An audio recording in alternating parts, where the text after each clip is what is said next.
Jessica Dane. Hello. Welcome to Gypsy Tales. We have made it happen. We have. It feels like a long time coming. Every now and again, there are these episodes that seem impossibly hard to make happen for no reason than just like random things going on. And I admittedly am terrible with my emails. If it was no. I don't know why you'd say such a thing. It's honestly bad. It's honestly bad. So my apologies for that.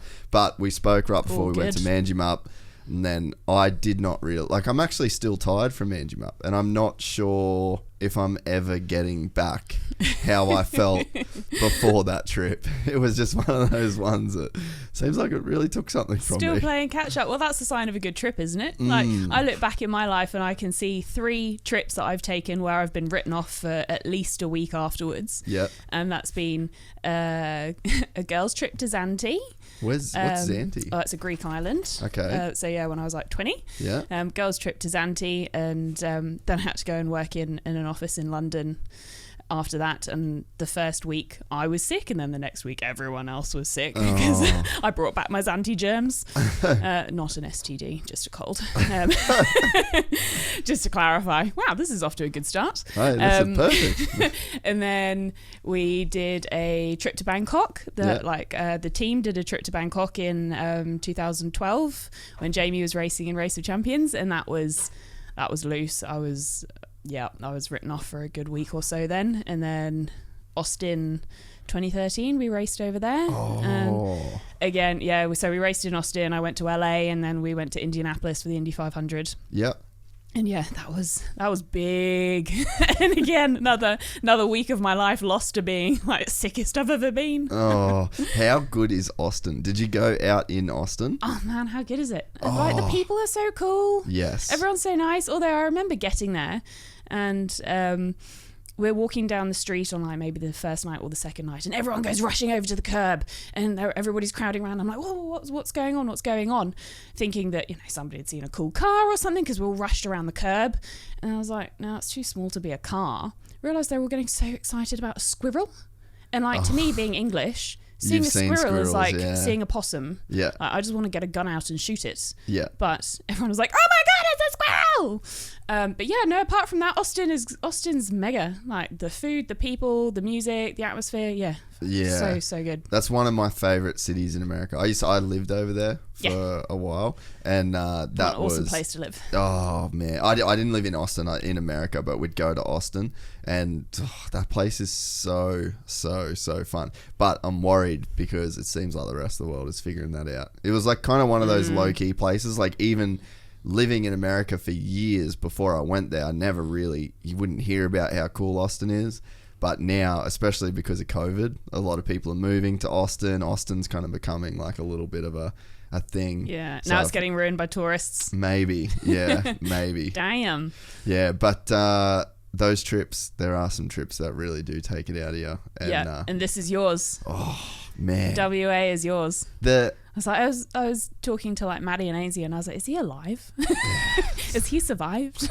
Well, if it makes you feel any better, I don't even text my mum back. I've just got to this period where I think I'm dangerously close to getting somebody to do that, because it's just becoming like a thing. Is there going to be a job ad up soon for your PA? Maybe, yeah. Personal text and email replier. Yeah, that's all I want. Does it pay well? Can I do it? I don't think it pays much. Damn.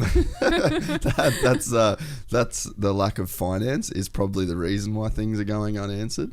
But I don't know. It's one of those things I was thinking about the other day. Like, now when I go out, people don't really ask me to drink, because they kind of know I don't really drink. Yeah. So it's like, been So does that mean that they ask you to go out as the designated driver? They're like, we're all going out to get loose, so can you come along? I feel like the designated drivers doesn't exist anymore because of Uber. Yeah, true. But is that the sign of being in cities though? Like, certainly if back in the UK, like, I'll go back to where my mum lives or my sister lives and where I grew up, and I'll say, oh, are we getting an Uber? And they're like, a what? Yeah. Obviously, they know what Uber is now because it's in the cities. But out there, nah, you don't get Uber out there. That is very true. My mum texts me I had when we were trying to line this up at the beginning, and I was in this crazy mad period, and I don't get easily overwhelmed. I can deal with a lot. And yeah, worth mentioning at the start, you were the one that was too busy. Yes, yeah, good point. So it was my fault at first. But my mum messaged me, and I was like, I'd been talking to her, and I was like, I'm legitimately forgetting to eat. Like, I can't. Yeah. I get home from work, and then I dive into uni, and then, you know, I've maybe got a commission meeting with Europe that goes overnight or whatever, and I just forget to eat, and then I don't sleep because I'm hungry and everything else is going on. And my mum said, is there some kind of meal delivery service that you have in Australia? And I was like, you mean like Uber Eats? And she's like, what is that? Really? And I was like, it's like Uber but with food. And she said, that sounds disgusting. I was like, welcome to the 21st century, living in a city. Well, it's not Uber that makes the food, it's a restaurant. Uber's the one that I think that was what she was she's probably thinking at. that like Uber drivers are making the food. It was baffling to her to think that there is like an Uber delivery service but for food. Anyway, we got there in the end. Bless her, she was like googling and screenshotting all these different like equivalent of U-foods and stuff, you know. She found like U-foods and Marley Spoon and all this kind of thing that she thought would be able to just like deliver me food that evening. Yeah, right.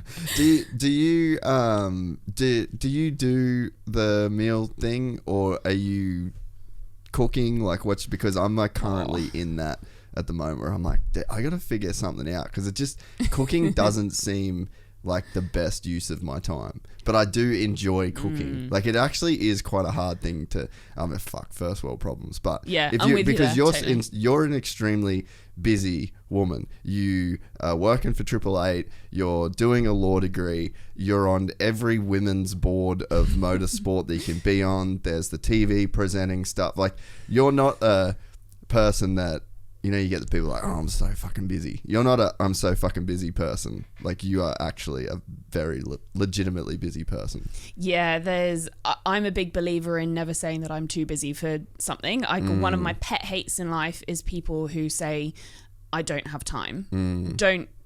Okay, if you want to use that as an excuse to yourself, that's okay, but don't use that as an excuse to me, because everybody has time for anything you want to do if you choose to prioritize. Well, there's the same 24 hours for everyone everybody. has the same 24 hours in a day.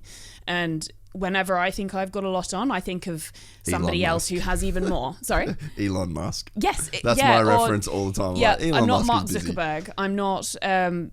you know, when my life started getting really busy and people were like, oh, how are you going to manage all that? When I took on the law degree and various commission seats and all of that, people were saying, oh, how are you going to manage that? And I was like, I'm not Theresa May, because at the time, British Prime Minister Theresa May was having to go through Brexit, the Brexit negotiations in the UK.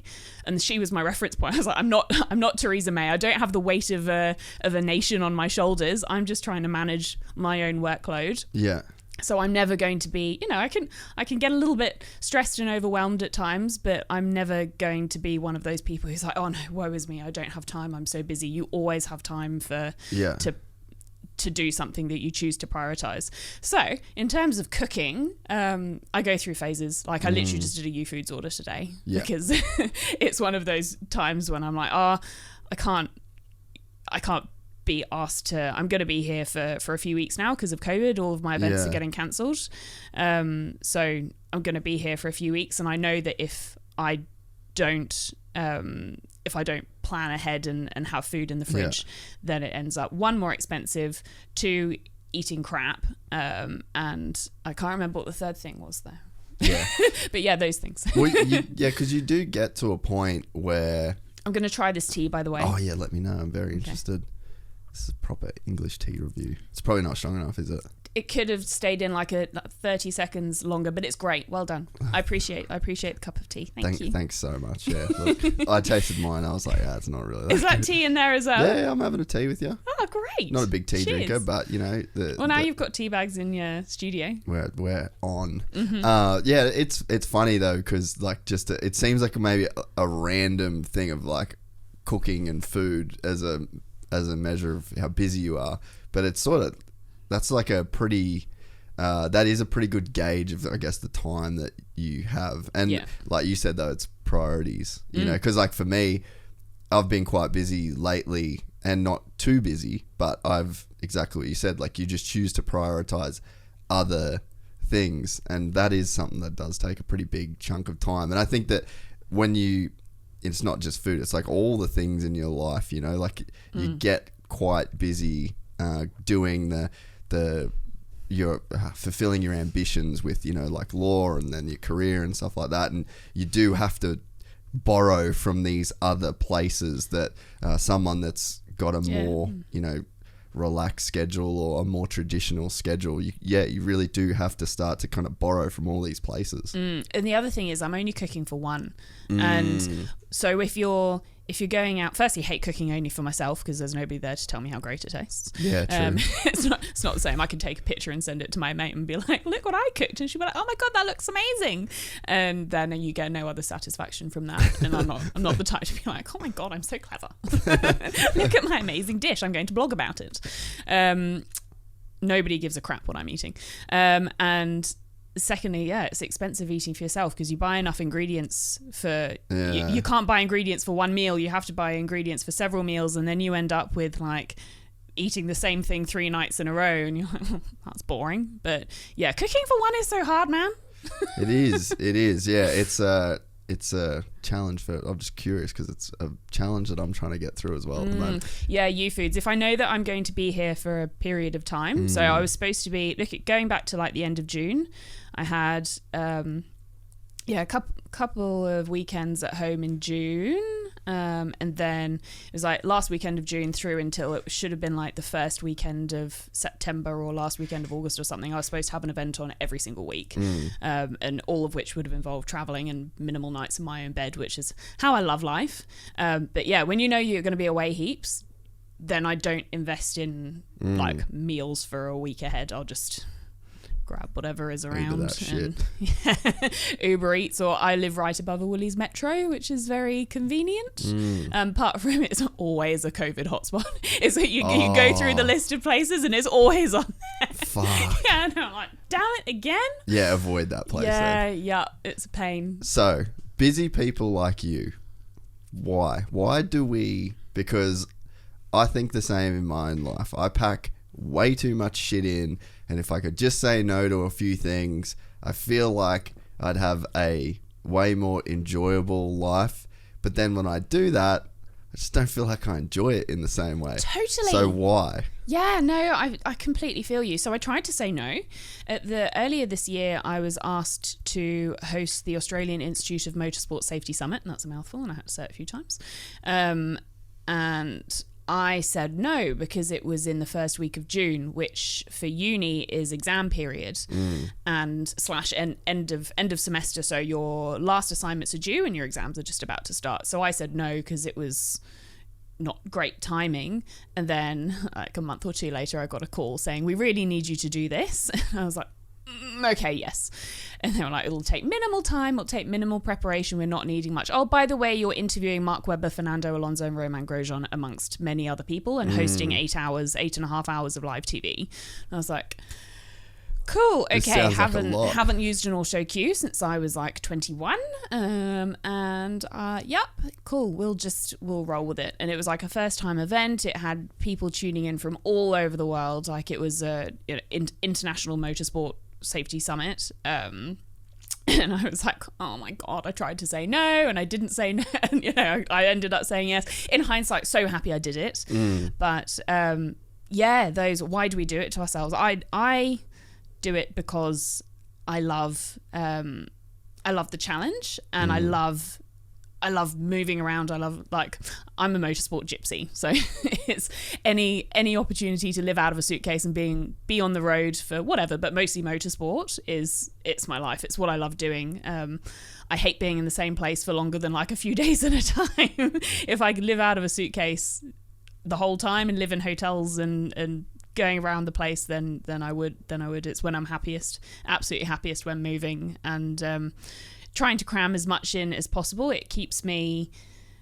I like to always have something on. Like you get home from the end of a day. If I've been in the office for a day at 888, then I'll come home and I'll put on an episode of Friends or something, just to like switch my mind, to have that transition period from 888 head and then switch it to like law or one of the commissions or something that I work on, or TV or whatever I've got coming up. So it's always having something to keep my head occupied, have something to look forward to, have a full diet. Yeah, it's addictive. I find weird, it really addictive. Yeah. And then when all this COVID stuff started kicking off in Melbourne and Sydney, and all these events started getting cancelled, it honestly gets me really down. And it's not having that stuff to look forward to every week. It just makes me feel really low, knowing that I'm not knowing when I'm next going to be packing a suitcase and going somewhere. And I know that there's nothing that we can do about it, so you don't project that, how down you feel and how low you feel on anyone else, because everyone's going through the same shit, dealing with this COVID stuff, and we're not in lockdown. You know, how lucky are we to be up here and not in lockdown? But you still not having those next things to look forward to, and knowing when you're next going to be around your rally people or your TCR people, your supercars people, whatever. It's having a long stretch of weekends ahead. I'm like, oh, no, I'm not one of those people who lives for the weekend. It's I'm happiest when I'm working, and happiest when I'm always occupied. And people are like, oh, when do you make time for like social life and friends and things? And I'm like, I make time for it. Encompassing. It is, it's all encompassing, and the social life that I have, I fit it in around, you know, I'll make sure that I've got a handful of non-motorsport friends who are completely like removed from it, which is great. You need those friends who like reality check. All you're doing is driving cars around in circles as fast as you can. It's not the be all and end all. Barely cool. It's cool, but it's not life-changing, you know? It's not, you know, if the pandemic shut down everything tomorrow, people wouldn't die if our sport didn't go ahead. Love it, absolutely love it, but it's not. At the end of the day, all we're doing is getting cars from A to B as fast as we can. But, you know, you make time for those friends, and even though I've got a lot going on, then I'll say, okay, I know I can do dinner on Tuesday in 3 weeks' time, so we'll lock in Tuesday in 3 weeks' time, because I know that even though I feel stressed and busy and whatever, having that time with those friends, making time for that side of your social life is so important. You know, keeping time for your social life is part of mental health, and keeping sane and keeping a reality check on things. Yeah, it's a weird lifestyle, because I feel like we've lived very similar lifestyles, I guess. More days for me now, like, because of the studio, I'm pretty like locked in to sort of staying around here. But that whole Motorsports Gypsy, like, Yep, been there, done that. You did it in America. Yeah, 100%. There's just something, it's a weird, like, it's a weird compulsion almost, you know, and like Manji Mump's a perfect example. Like, that was the biggest fuck around. like that, we took 2 weeks to have a weekend, you know, and it was just like, you spent 3 days in the car there, 3 days there, and then you spend 6 days, and then it's another 3 days back, and it was the best trip ever. But it's like, you're so busy to make that happen, and it's so crammed, and it's like this stressful thing. But I don't know, I feel like compelled to just over and over and over. Like, that's what is fun, to fill up the time. And it's funny, people, they now might only just be seeing that because we're like filming it nowadays and actually showing people, but this is all we've ever done, is you go to these races and it takes a few days to get there, and then you're there and you're living out of a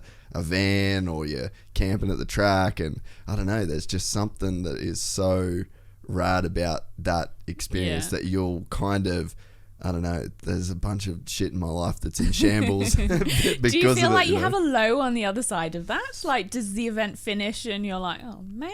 No, I don't know. I'm not sure. I get lows. I've thought of that. I get lows after events. I get like post rally blues or post Bathurst blues or whatever it might be. Which... You know what? I was watching the videos that we put out. I was watching them last night, and I was watching the racing and really being like, oh God, that was good. Like, I can't wait to go back yet next year. So I guess in a sense I kind of do, but I haven't. Yeah, I've never really thought of it like that. So but you don't feel like it's the blues. Nah, well, that's good. Yeah, I can't wait to get back there. But I guess in a sense, there's kind of always another thing. Like, we're going to Rocky in a couple of weeks. Yeah. So we've got like this race in Rockhampton. So I guess if I didn't have that, then maybe. But the interesting thing is, this period, since February last year, I haven't got on a plane. So that's the longest right. since. So I didn't. How are you going with that? I fucking love it. It's been sick. I don't like planes, and I mean, not to. I guess you would have done it an equal amount, I'm sure, but that's definitely something I've done enough of. But I found myself just as busy with other things. I thought that when I stayed home and that element of like just easy traveling and flying everywhere, I thought that would slow things down, but it's kind of become clear to me that I'm just not that person. No, but would you want to be that person? Sometimes I would think that it would be better, because like we said, you know, there's certain sacrifices that you have to make, like other parts of your life that you sacrifice to have those things. So I guess in a way, I guess that would be balance though, right? Like just trying to balance it out. But it seems like way more fun to not have that that balance. Yeah, I know that ultimately I know that even though going racing every other weekend means that I miss out on friends' birthdays or weddings or engagement parties or whatever it might be, all this really adult stuff that all my friends are doing and I'm not. You miss out on all that kind of thing. But I ultimately think, am I happy? Say this weekend, I've got a friend who is moving. She's relocating down to the Gold Coast. So the girls had drinks at one of the other girls' houses, and I missed that because we were up in Townsville. But and as sad as I am to have missed her leaving drinks and getting together with that group of friends, I think am I happier in Townsville going racing? Yes, absolutely. That's a massive tick for me, is that I can look at, I could have done A or I could have done B, and I know that I'm happier doing A. Yeah. So that's ultimately how I weigh it up. Yeah, it's disappointing when you can't get to certain things, but I never feel like I'm being forced into doing anything. Instead, it's always a choice. Yeah. So what's the juice in racing for you? Like, because you're not driving the car when you go to Townsville, and there is a juice that comes from that squeeze of like going there and grinding, being a part of the team. And it's not, I guess you could say like there'd be juice that comes from 888, but in terms of just motorsport, because you're so active in the community, like what's the juice for you? Yeah, it's such a good question. I've been asked that a couple of times, usually when drunk. But yeah, you're right. I don't drive, so people are like, oh, so why do you have such a passion for it? And although earlier I said, you know, if we're getting from A to B as fast as we can, and that's all it really is. Oh my God, it's like, but it's the best thing in the world. Yes, that's all it fundamentally comes down to, but I absolutely love it. So for me, racing it's about the people.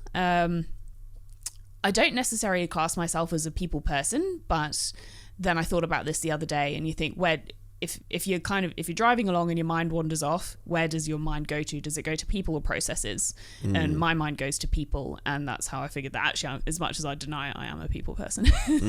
That's interesting. And yeah, I found that, and I was like, I came up with that myself.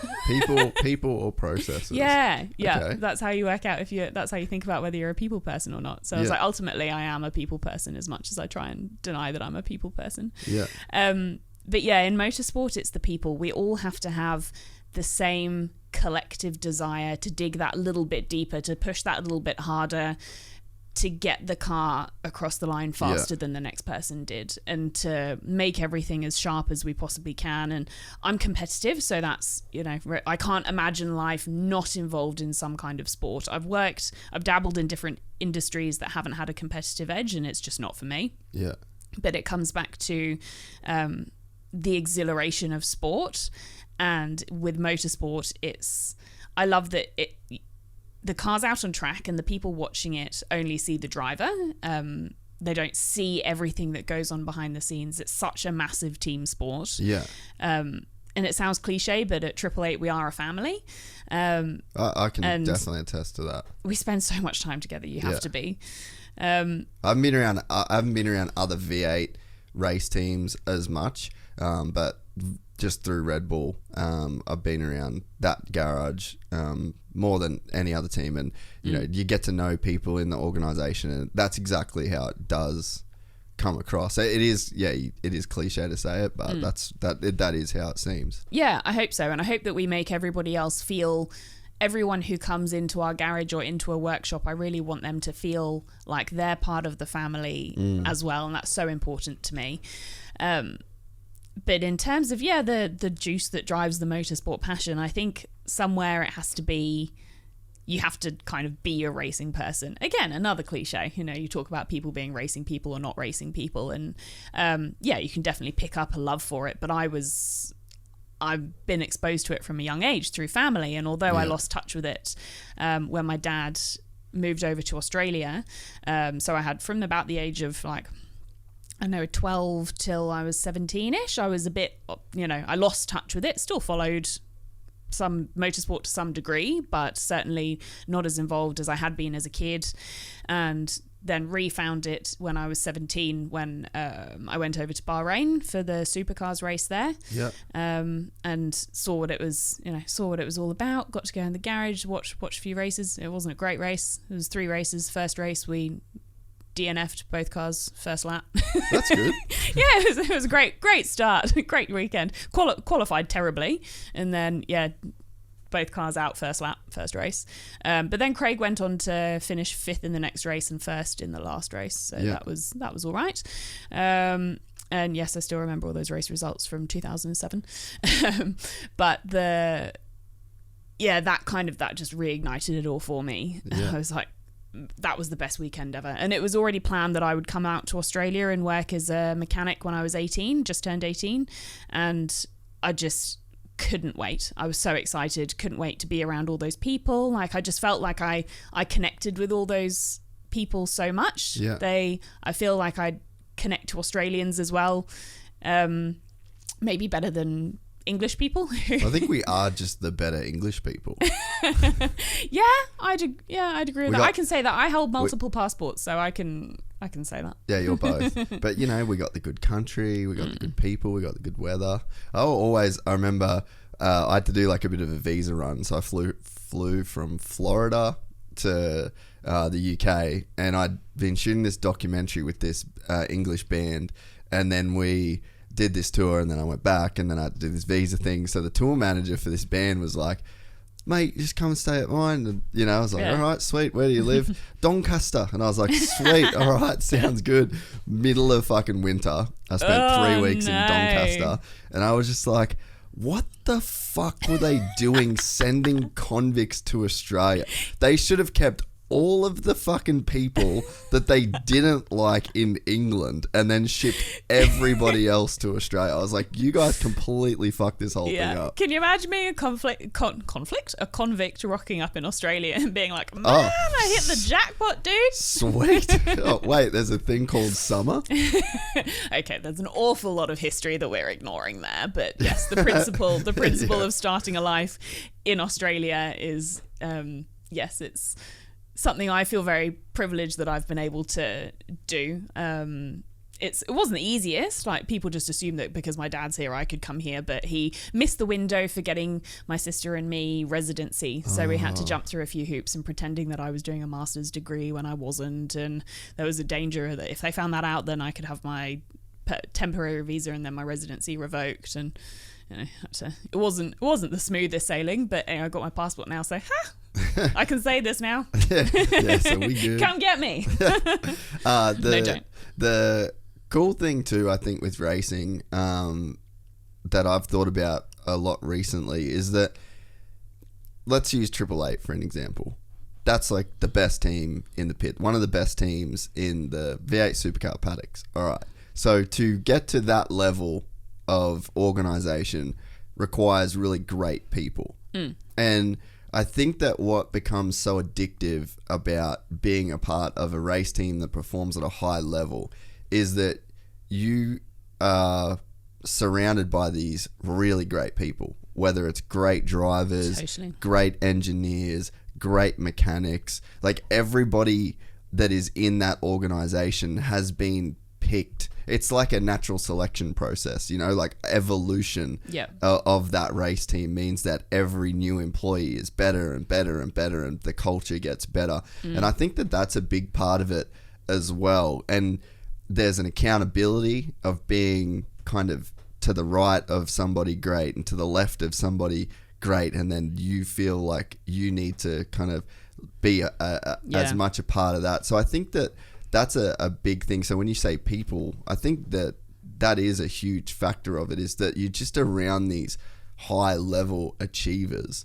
And when people say like you're the sum of the 5 people you spend the most time around, it's like, well, man, there's a whole organization of people that you're around that is going to kind of lift you up as well. And then that everybody's feeding off everybody. Yeah, we have it's definitely a process of making sure that you've got the best people, but also that the culture of the organization brings out the best in those people.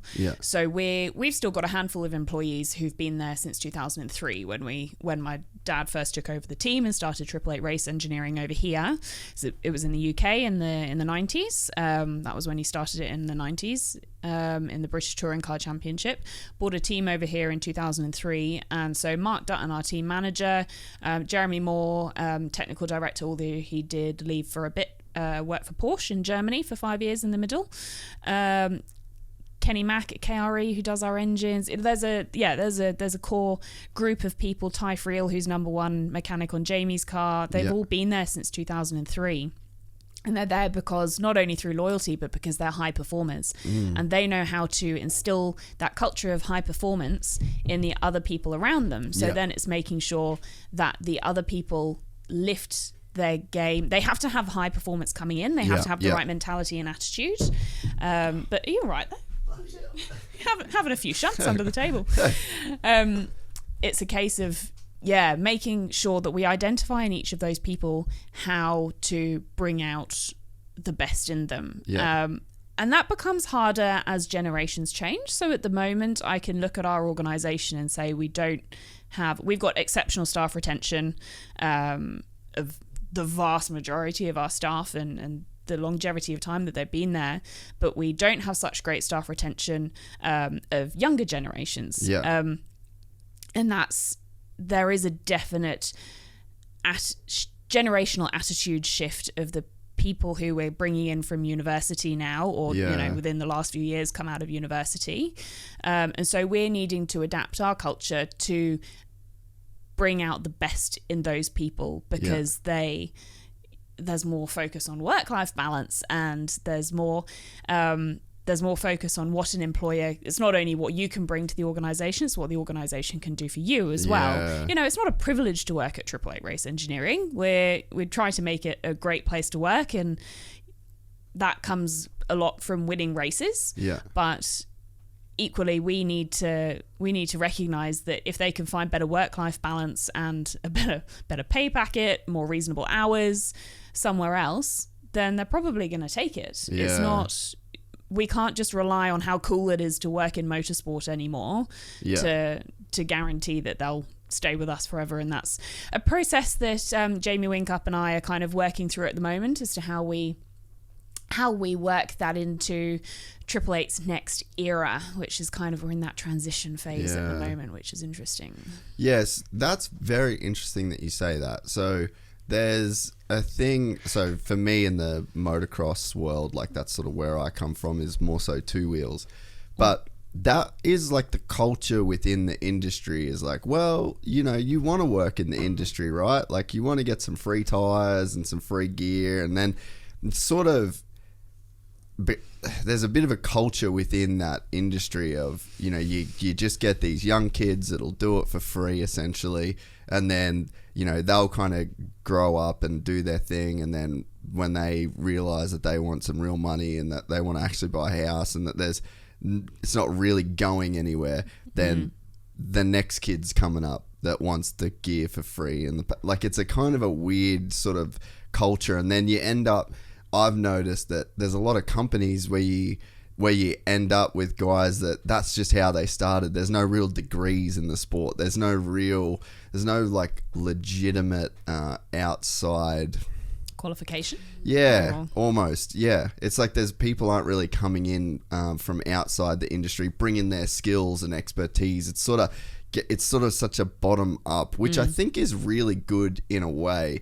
But then I also think you just end up with that constant turnover of people that you know, it's like you'll get these new kids that come up that just want the free parts and the free gear. It's not a real career type deal, you know, and I think it's a problem because people want to work in motorsport. So I think that you guys can identify that, yes, it is cool to work for Triple Eight Racing, but you can't just sell it on the cool. Like this has to stand alone as a great organization to work for. It's got to go both ways, and it become like a real company that real people work for, and you can have a real future. Yeah, I've kind of developed a little motto for myself that when I say it to other people kind of more outside of Triple Eight, they understand. We can't have, our culture shouldn't be based on winning races. We should be winning races because of having a good culture. And now that we're going through this interesting transition period and expansion, I mean, if anyone had said to us this time last year that Triple Eight Race Engineering would be expanding, you know, in the middle of COVID when we're just starting to go racing again, but we just finished developing ventilators for the government and working on them for the WHO and things. Incredible period of diversification, but you know, we didn't think that it would lead to leasing a new workshop and investing in $1.5 million worth of new equipment and machinery. And new people and training staff up, which is a really exciting period. But yeah, if anyone had said that this time last year, I would have been like, what a fucking laugh, man. But then we're going through that at the moment, and it's a really interesting period of how do we manage that expansion and that growth. And actually, this is now when we need to bring people in from outside of motorsport, because currently, you know, you're talking about how it's always the same people coming up and you know, it's the same circle over and over again. And that results in the same kind of people. You're not bringing in different ways of thinking. You're not getting the diversity from outside. And that then ultimately leads to a lack of innovation. So one of the key things I think to bringing, we work in an industry that survives on being innovative and forward thinking. And if you don't have a diverse workplace, and if you don't have injections of new ways of thinking, then you're going to fall behind in terms of innovation. You need that diversity of thinking in order to be innovative. And that's why it's so important to be able to bring in those different ways of thinking and pull people in from elsewhere. And this expansion has required us to bring people in who have specialist knowledge of these machines and equipment from outside of motorsport, because nobody within motorsport is doing what we're doing, and very few people outside of motorsport are doing what we're doing. We're investing in machinery that doesn't exist in Australia, let alone Queensland. So we need the people from outside to come in, and they're not going to have the same mentality as we do in motorsport of, you know, on a race weekend you work stupid hours when you have to. We're trying, it's got a lot better. COVID has forced us to cut our cloth accordingly, and that's definitely been a good thing.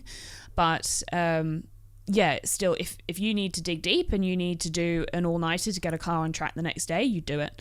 And that's just the way it is, and people coming in from outside don't necessarily have that mindset. So there's a definite difference between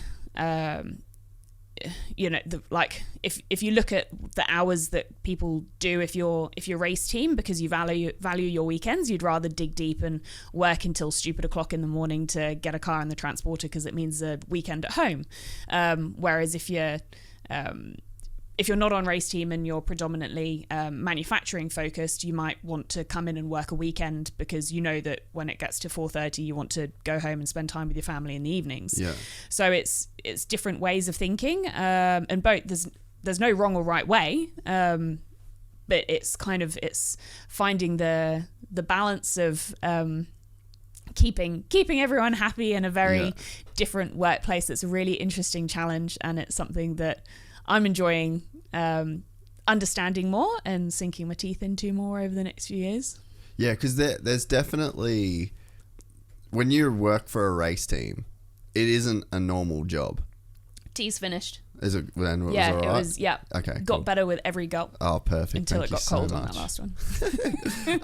That working on a race team is not a normal job, and I mean, fuck, I guess there's a lot of jobs that require you to go above and beyond, but when you sign up to work for a race team, I mean, it's a collective. Like, it just is what it is. The car has to be on the track at this time, and yeah, J-Dub might put it in the wall in quali. You know what I mean? And That's never happened before Adelaide 2018. But, you know, yep, you're fucked now. Your weekend's gone. Or, like, any sleep, it is a weird environment, and you kind of do have to be prepared for that. And it's one of those things where, you say work-life balance, it's like, ugh, I get it, but it's probably not the job fit for you. Yeah, and what I actually really don't like the idea of work-life balance, because I think it was Stephen Fry. If anyone's familiar with Stephen Fry, he's British. He says that he doesn't believe in work-life balance, because if you've got your balance right, then there should be no such thing as work-life balance.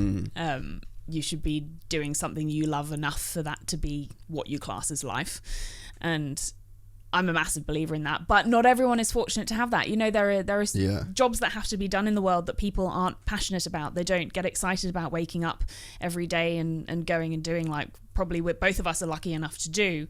And actually, I've been thinking a lot about that recently, is that I'm so fortunate to love what I do. And also in my, not my role, but my lifestyle, I'm so lucky to have the flexibility that I do. So when I've, 3 years ago, whatever it was, when I was like, I feel like doing a law degree, I have the flexibility in a business that I own or part own to say, okay, guys, I'm going to be part-time in the office because I'm also doing a law degree.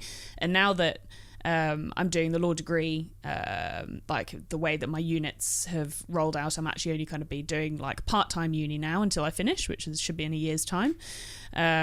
Full-time back at 888, but then I have the flexibility to say, okay, well, I'm doing the Channel 7 broadcast for the TCR round this weekend, or I'm doing the 7 broadcast for Rally, or this weekend I'm down here hosting this for that person, or I'm doing a panel for that person. I have that flexibility.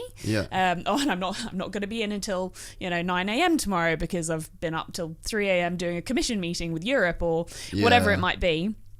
And that kind of, I'm so lucky to have that flexibility that not everyone does. I mean, I'm reading a book at the moment about a lawyer she's a lawyer and a writer, about my age. I think she's a couple of years younger, in Brisbane. And oh, really? She, it's a really heavy hitting book. It's called Eggshell Skull. What's the book about? It's predominantly about, it's about her own experience with being molested as a kid. And it's all about how she's been exposed in her position as a judge's associate and working the district court to hearing all of these absolutely fucking awful cases of rape and sexual harassment and molestation and child pornography and all this awful stuff. And it's such a heavy hitting book. But I feel like, especially as a law student, it's important for me to read. It's important for anyone to read, because it really shines a light on how our justice system treats sexual harassment and rape and sexual abuse and all that kind of stuff. And I can't remember why we got onto that book. Anyway, what? Important book, but I can't remember why I was talking about that book now. Something about doing law. Yeah. How on earth did we get here? What were we talking about there? Can you help us out at all? Zoned out. Yeah, I just got engrossed by that book. I was like, wow. No, it's a really hard hitting book, but yeah, something about law and court. So we're work-life balance. Yeah, and then you're very lucky that you I've got this. You're able to do your degree. What? Yeah. So, all right. Let's just completely. Let's just leave that. Let's just leave it for now. We'll over come there. back to that. And knowing me in like 3 days' time, will be like, oh my God, Jace, I've just remembered. Why do a law degree with everything else that you've got going on? So it was 2018 when I decided to do it, and I feel like it's something that it suits my brain. And if I had wanted to go to uni when I went to uni the first time, when I was 19, I should have done law, but I didn't want to go to uni, so it never even factored as something that I should do, because law is not the kind of thing to do if you don't want to be there. It's fairly intense. So the kind of the way it flowed was, I woke up one day and just went, it was kind of brewing, like a gut feeling was brewing over the course of 2 weeks that it's something that I should look at.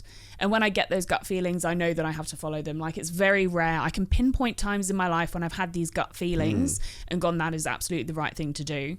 And I just woke up one day and went, I need to do a law degree. And it I think what triggered it, and I can't say that there was an exact pattern of thought that got me there, but I think what triggered it was that at the time we'd been working on a big deal at 888 that would have seen us running a third car. So Craig Lowndes had been running in the third car. Yeah. And we would have carried on that car for a female driver. And it would have been a female-led team, so I would have been team manager. We would have had a female engineer. But that all fell through with 2 days to go before the deadline of finding the budget. And we had said, this is our deadline. It was 7th of September. We need to find $3 million, and that's our hard deadline. If we don't find it, if we don't have it done, then we're not doing it. And 2 days before, $1 million of that went out the window. So it was, you can't find $1 million in 2 days, unfortunately. So yeah, that all fell through, and I think I just felt stale. Yeah. I felt like I can't go back to just doing what I was doing, knowing that I could have been learning. I had this massive opportunity of learning and growing and doing something different, and then to have that taken away from me made me feel really empty. And I know that as soon as I feel stale, I have to challenge myself in some way. I look back at so I was media manager for the team 2013, absolutely loved it. Came into 2014 thinking, I could do this forever. Obviously not knowing much about myself at the time because I was only 23, 24. And then funnily enough, by the first round, I was like, okay, and I'm done. So so what's my next step? I need to always be doing something different. And then I started looking at, okay, what else can I do? Anyway, ultimately in 2015 ended up working TV production for 6 months. Not even that long, I don't think. And just went, I needed that challenge, the shock to the system to do something different and challenge myself and stop that feeling of feeling stale. Yeah. Because I identified that although I was happy, I wasn't really happy. You can be so happy going racing, but was I really feeling like I was learning and achieving and challenging myself? No. And that's not when I'm really happy. So I needed to go and do something else, rediscover how much I love motorsport, and remember that that's what I came to this country to do. And yeah, how much you learn about yourself in those situations is so valuable. So anyone who's brutally honest about, that's not necessarily, this isn't what I thought it was going to be. I'm not learning about or I've learned something about myself that I didn't know, then I have complete respect for that. If they can sit with me in a meeting room and say, it's not, I've been in this job for 3 months and I'm not happy, and I've experienced it and it's not what I want to do. I've learned this about myself, and I'm like, respect to you, I've been through exactly that. I know exactly how you feel, so we'll do whatever we can to support you as long as you don't leave us high and dry. Yeah. The thing to be always learning, I've seen in my own life, I probably didn't think that much of it until maybe the last few years when I started doing jiu-jitsu. And I just figured that I was obsessed with learning about shit. And I guess maybe I'd got to a point where I'd been doing the film thing for 10 years. Like, I guess that's like a legitimate career, you know, like you do something for 10 years, you'd get long service leave. And then like motocross, I've been doing that my whole life, and I felt stale. I didn't even look at it through the lens of learning. And then as soon as I started doing jiu-jitsu, the learning curve was just so incredibly steep. And I'm guessing maybe that's something similar with law. Like you throw yourself into something that is just a correct, like completely new exposure. That definitely, I look back at my life, I'm like, oh man, you have always prioritized learning. Like I was the kind of guy that a new camera would come out, I'd buy a new camera, I knew every single button on that camera within the first 2 days of owning it.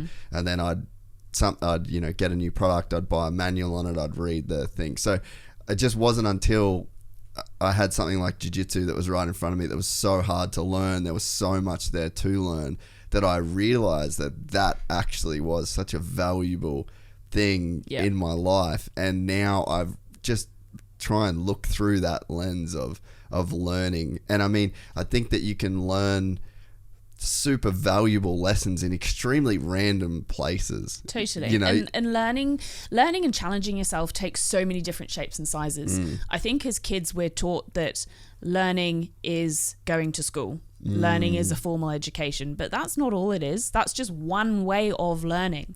And that's where I hope that in years to come, the education system gets more diverse, and actually we'll have so many more valuable people in the world if we tailor the education system to better suit each of those people who's coming through. There's so much one size fits all, but it doesn't. Yeah. And imagine the possibilities if we stop trying to make everyone fit into the same box. And you're exactly right. So your style of learning is more down the more or less, I don't know. Were you a good student at school? I was a smart student at school, but I wasn't a good student at school. I think that's... Oh, you're one of those irritating people who didn't have to work hard and still got amazing grades? I didn't get amazing grades, but I worked exactly hard enough to keep everybody around me semi-happy. And then I just did not want any bar of it outside of that. Yeah. But the thing that I think people should know is that if you want to learn something, learn through what you're interested in. Yeah. Like you have to follow an interest. Interest precede learning. And I think that as soon as like Maddie, like you've worked with Maddie, my brother, on a professional level. Yep. He was so fucking bad at school. Like I can't even tell you how bad he was at school, to the point where I've said this to him before, but when he was like, oh, this is what I'm going to do. I'm going to manage athletes. I'm going to do this. I'm going to do... I was like, dude, you can't fucking read.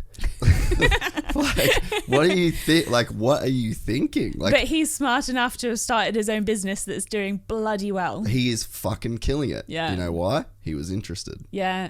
So he was not interested at school. It was not it, and the problem, like exactly what you just said, is that you get put into this system, and then if you don't fit into that system, Maddie thought he was dumb. I thought he was dumb.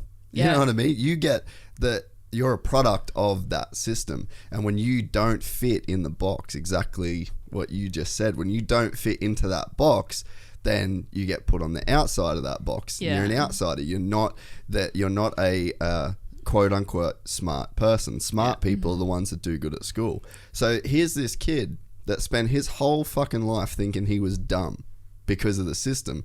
That motherfucker's smart, man. You know, he's really killing it. And when he first started, Mum would have to proofread his emails, but dude, years and years, like he has gotten to be a very legitimate businessman now, and he's super successful. The highly respected people in our industry within motorsport in Australia now. Crazy. Yeah. Dude couldn't fucking read, you know? My dad's the same. My dad, who started Triple Eight Race Engineering and is like one of the most successful businessmen. And, you know, I can't put a parameter on it, but extremely successful businessman. He doesn't have an exam result to put to his name. I mean, he was put into boarding school for 1 year when he was a kid, hated it, and was a complete menace, and you know, not in the slightest what you would call a good student. And so he was the only one of his there were 5 brothers and sisters in his family. He was the only one who didn't get to go to private school, the only one who didn't get a degree. I think all of his brothers and sisters have like at least 2 degrees or something crazy like that. He was the only one who didn't get more than like O-levels, which is what the qualifications were in the UK back then. Yeah. And now, you know, he's killing it. Yeah, quite a successful businessman. Yeah. But I think again, of it was he was interested. Yeah, exactly. It was something that took his interest, and it makes me really sad to think of all the people in the world over the years and into the future who might miss out on opportunities of identifying something that they're really good at or something that they really love just because the system hasn't given them the capacity to discover it. Yeah. And it breaks my heart a bit thinking of all the talent that's wasted because it hasn't been given the opportunity to be discovered. Yeah. But also then you think about yourself, I'm like, what would I be really good at if I'd been given, you know, what if I could be like a world champion dart player or something? Yeah. If I had just been given the opportunity to be a dart player when I was a kid. I mean, absolutely no chance. But, you know the kind of where I'm going. There are lots of pubs in England.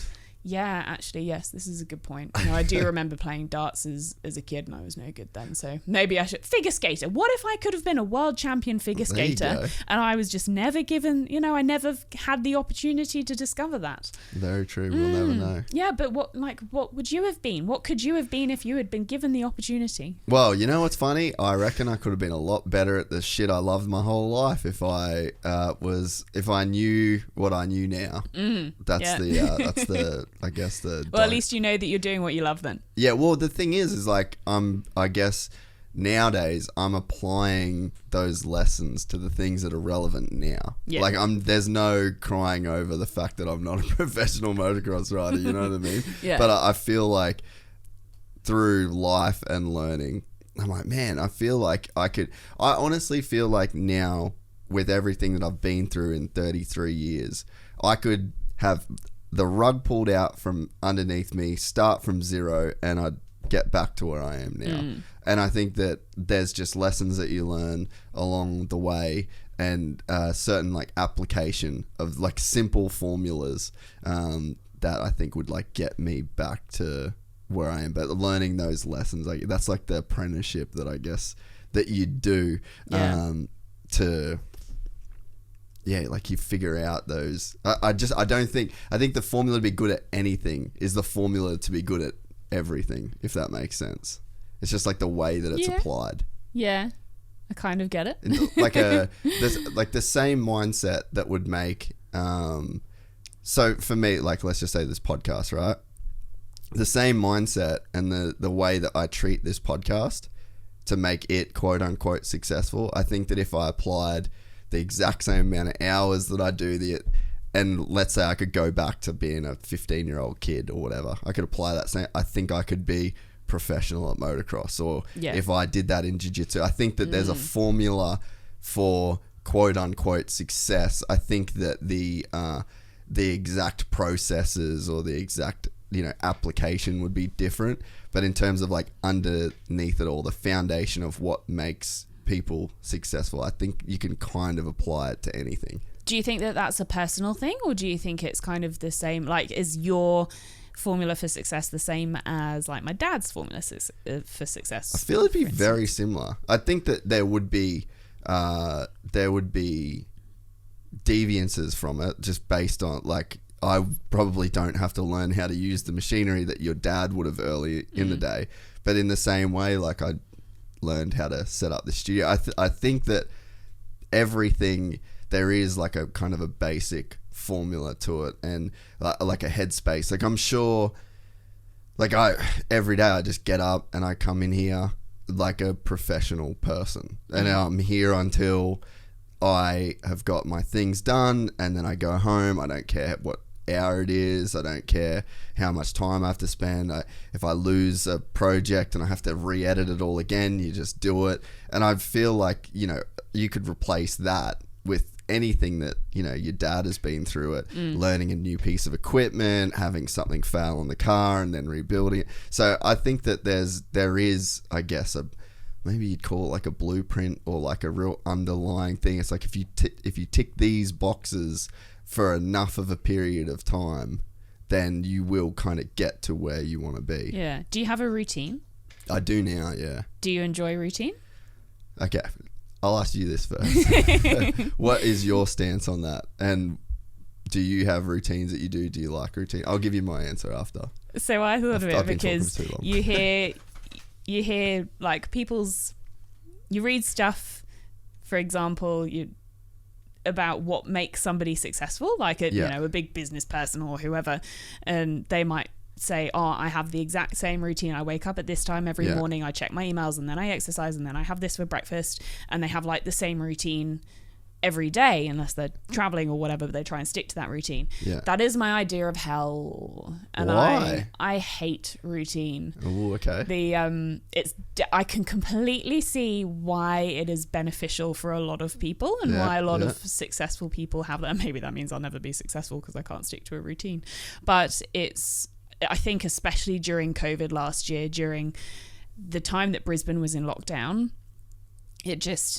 I discovered that routine is just not for me. Like I hate it.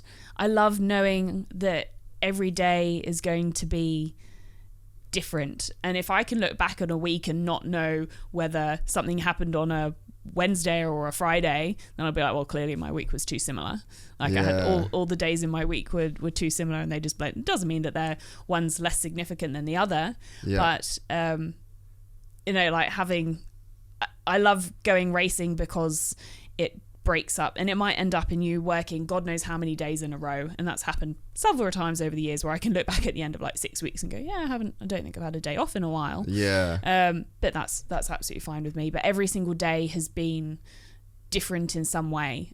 Or you might have 3 days in the office, but then do something, be out of the office for whatever, or be traveling for something else.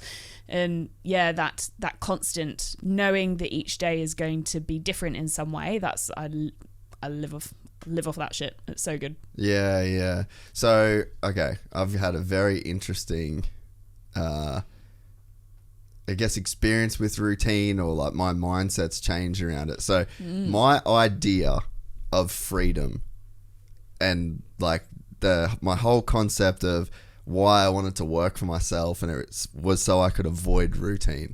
I wanted to avoid routine. Oh, the irony. I sensed some irony coming. Like the absolute plague. I was like, that is how you are free. You can do anything at any time. That's freedom. This is why I work for myself. That's the juice, right? So that just didn't really work for me. And it was like, it wasn't until... There it is. There's the irony. So COVID, right? This is when I started playing with routine, because it was the first time in my life where my wings got clipped. Yeah. I had been so free. And in terms of, I guess, experience, that's when between like 18, when I first kind of left and started filming and started that career, till I was 28, when I basically got grounded. I come back to Australia. I started the podcast. And I was like, look, I'm just going to do this now. And I was definitely like, man, I couldn't even tell you how many countries I've been in. Like, I would have forgotten countries that I've been to. Yeah. So I definitely lived that. And then I come back, and then it was still pretty free. Like, I was going to Thailand to train. I was flitting around, like that was my idea of how things should be. Sounds amazing. Yeah, it was good. And then COVID came around, and I started just falling into this routine. And I got really into meditation over the last few years. And then I sort of started, I guess, seeing things differently. And I started seeing the value of a structure, because work started getting better, finances started getting better. I seemed like I was in more control of things, and that was kind of, I was like, okay, this is worth sticking to. So I sort of kept the routine going. And then I read a book called Atomic Habits. I know of it. I haven't. You should 100% read it. It's fucking incredible. It's honestly like a life-changing book. Yeah. I talk about it all the time. My Audible always recommends it to me, because it like fits in with the type of books that I've read, but it's one of those ones where I feel like it's really cliche, so I don't. Nah, the dude but clearly it's cliche for a reason. Oh, the dude's brilliant. Like, it's yeah, I can't speak highly enough of that book. Noted. But We'll add it to my wish list. yes, so he basically said that you can only ever rise to the level of your processes, and you would know that in a race team. So Yes, the processes that you have, pit stop, perfect example. You know, you've got processes in place, and it is down to the fucking millimeter Yep. where the rattle gun is, who's got the tire, the gloves, everything that they do is so routine. That's where freedom actually lies. Yeah, Freedom okay. lies when you've got no other option. So he said in this book, he said you can only rise to the level of your processes. Yeah. And like even here, you know, like me and Roan's, like we're constantly working on processes. How do we get the maximum amount of content out of each podcast to give it the best chance of doing the best in the quickest time possible, so we can do another one. Yep. So this book made it pretty clear to me the value of a process. And a process is something you have to do routinely to get the process better. Yeah. And then in like, I guess, the meditation lane, I don't know if you've ever heard any of the arguments around free will, whether we have free will, whether free will exists. Kind of touched upon it actually in my first year of law, although only from a philosophy standpoint when we're examining different legal theories. So it actually has huge implications on the legal system, this concept of free will, because it kind of leads more towards the sense of punishment if people aren't really free. And how people should be punished. Yeah. But anyway, sidebar. But I would have... so the free will is pretty in line with like the concept of the self and the whole kind of theme throughout Buddhism and Taoism and all of the Eastern philosophies. The self is an illusion and it's not what you actually essentially are. And so that's linked to this argument of free will, right? So then if I had a conversation with a friend the other day and she was like, oh, okay, well, I think there's free will. And I was like, okay, cool. Well, let's just like talk our way through this free will and see where we land. Like if you can see what I see about free will. I just said the most free decision that you'll ever make in your life is like, I said to her, name a movie you've seen. It can be a good movie, a bad movie, favorite movie, least favorite. Doesn't matter. Just name a movie that you've seen. You're asking me to do this now? Yeah, sure. Go. Kill Bill. Done. All right. So Kill Bill. Why did you pick Kill Bill? Because it's my favourite movie. Okay, perfect. What other movies have you seen? In the world? Yes. Ever? Ever. Probably the one that I watched most recently was Crazy Stupid Love. Yeah. Not by choice, it was just on TV. Although a good film. Le Mans. Yeah. The Great Escape. I don't know why all these films are coming to my head. Ah! Right? So we kind of get into it and you say, okay, you chose Kill Bill. Why? Oh, that's my favourite movie. Okay, cool. You've seen all these other movies, but they didn't come to your head. Just Kill Bill came to your head. Or if let's say one did come to mind and then you actually answered quickly enough for me to know that there wasn't a conflict between decision making, it was just there. But let's say something does come into your mind, you're like, oh, but fuck Titanic. Wait, should I say Titanic or should I say Kill Bill? You're making a decision, but you don't actually know why you landed on Kill Bill. You just did, right? Yeah. And so you can kind of follow this back. So where would so when I was talking to my friend, we kind of went through this argument. She was pushing back. And I was like, okay, so let's create some conditions around where you actually do have freedom. And at the bottom of it, at the end, she said, well, so what happened? I think she said Pride and Prejudice was the movie, right? Yeah. So she said, okay, so what if Pride and Prejudice was the only movie I'd ever seen? Then I would have had to have said that. She's like, then I would have been free to say it. And I was like, perfect. You've just hit the nail on the head. The only way you can make the argument of freedom of choice is when you only have one thing to choose. But then it's not choice. No, exactly. There's no real freedom, but that's when you are free, if that makes sense. Yeah. So that's, I think, what routine does. Okay. So routine does give you that freedom because you get up and there's no other options.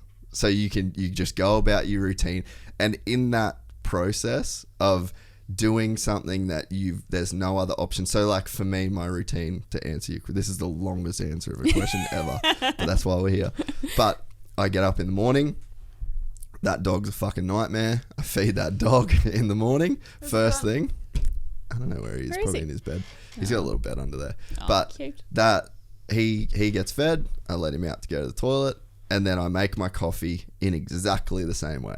Like zero deviation. It is so routine that it's very free. Like there's no other way. At this point, there's no other way I could make that coffee. So I measure, and I do it the longest way possible, because is it a form of meditation and pretty relaxation? much, yeah. Well, it's a process that you do, and then you do it to just enjoy the process, and then at the end of the process, there's this result. But I'm not really attached to the result. I'm more attached to the process. Yeah. And then from there, I sit in my chair. I have a chair that's just for reading, and then I read for an hour, and then I have a shower, and then my day starts. So I've grown to absolutely cherish that routine. Yeah. There's no freedom in that routine. I don't have to deviate. I don't have to think about it, and I just get in it, and it's done the same way every day.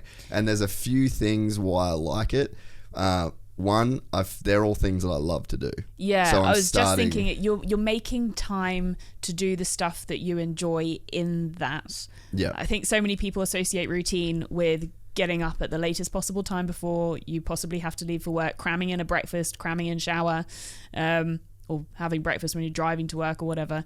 And yeah, that's your routine is centered around your time of getting to work, but you're making time for the stuff that you enjoy and value. Yeah. And that sets you up to have a better day. Well, and then, that is exactly right. So that's like one part of it. So in the moment, I've decided that these are all things that I like to do.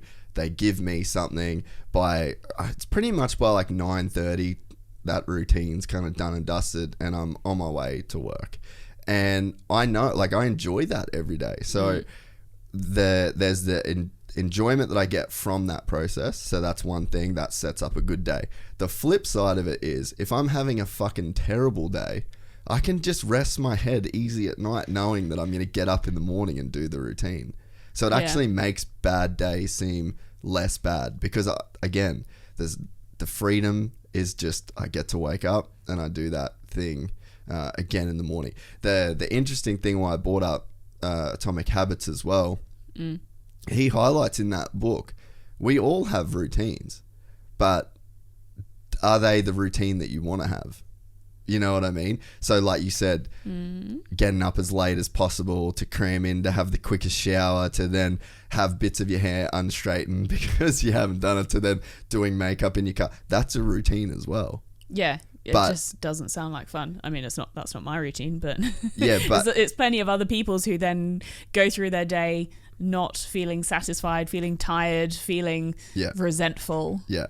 And sounds like hell. I was a person too. I was only thinking about this the other day, because now I kind of just like look for processes. I'm like, what's a process that I can extract here?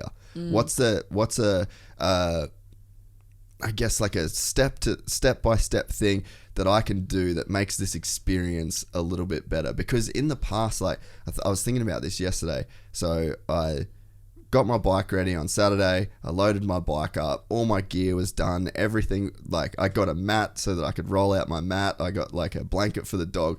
Everything was just done. Like as good as I could do this like packing process, and that was just not me. Like every time I used to go riding, I would be like flustered and frazzled because I was exactly what I just described. I was the chick doing the fucking makeup in the car, you know?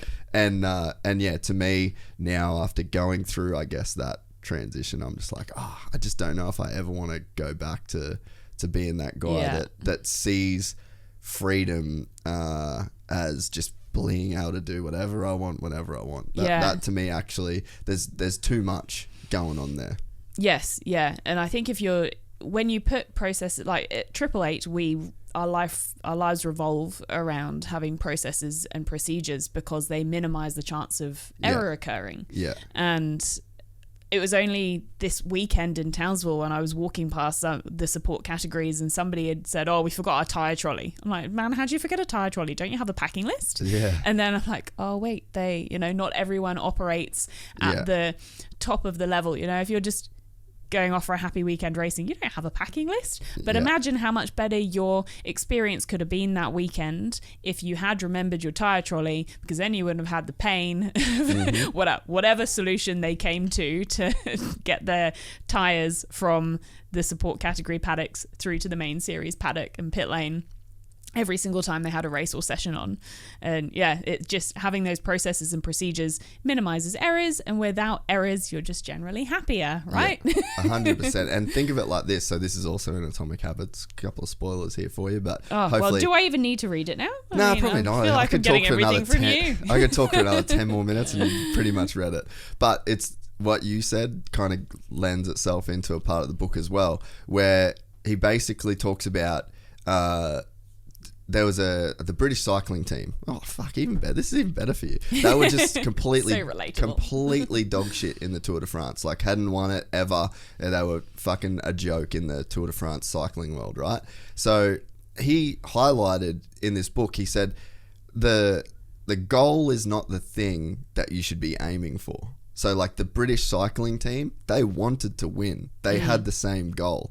Everybody in a V8 supercar race has the same goal. Yep. So the goal actually does not mean shit in terms of attaining that goal. So focusing on a goal is you're completely missing, I guess, the goalpost. The people that focus on the processes that can lead to a goal, they're the teams that get it done. So perfect example of 888. 888 probably, and you could say like 888, DJR, Tickford, the top tier teams in V8 supercars, you would have to, I'm guessing that if you went through all of those garages, you would see 3 teams that had top tier processes. Yeah. And those top tier processes are what delivers top tier results, because everybody on the start line wants to win. One team does. Yeah, I find that goal thing so interesting, because it's something that I get asked sometimes, and it's something that our drivers get asked a lot.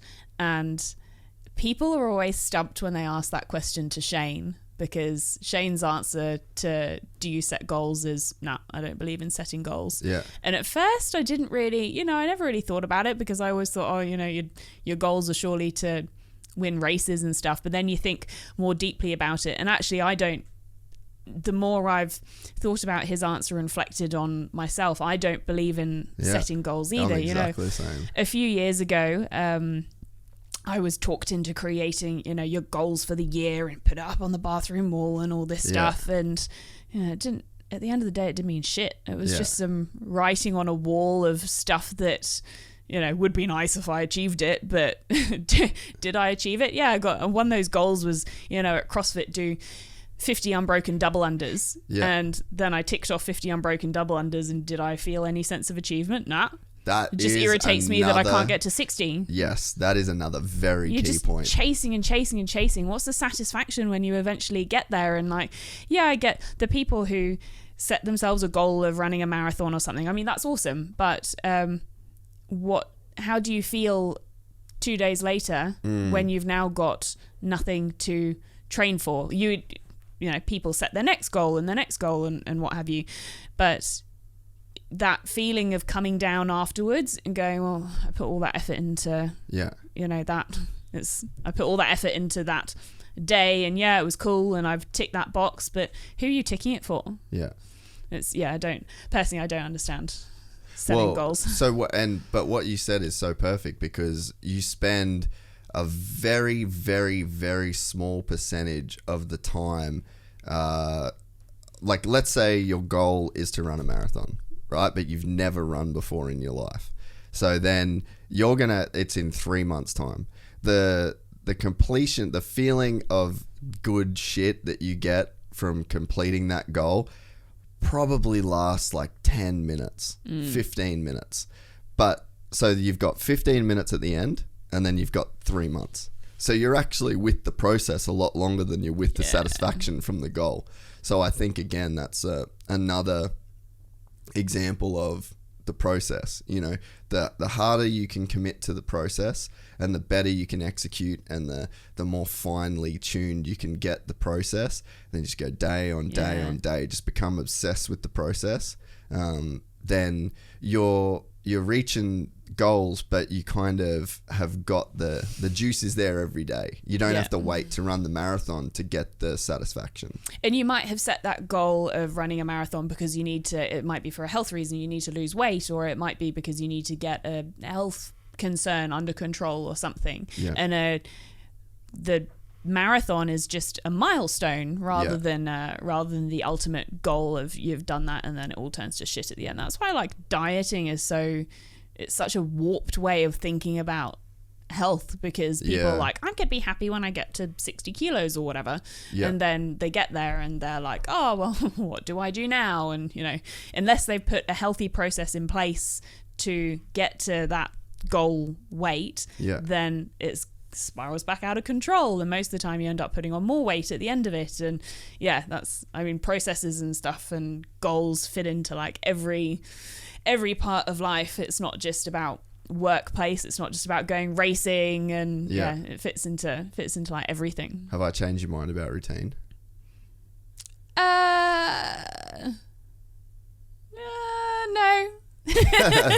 I think because I just really enjoy knowing that every day is going to be different, and I really enjoy I love the process of going somewhere else and waking up in a different hotel, or getting on an aeroplane and going somewhere else. I think I love routine because I dislike routine because I love travel. And I hate being in the same place for longer than like a few days at a time.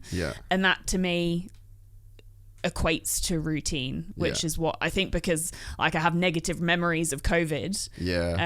That equates to me as being in the same place equals routine, which I don't like. And maybe if I had more positive experiences around routine, then I would feel differently about it. But at the moment, I associate routine with negative memories. I was definitely there. Does your dad have a routine that he does? Like you mentioned him before. The people that you know that are successful seem to have routines? I think he's got certainly more of a routine than I do. He's also a firm believer in like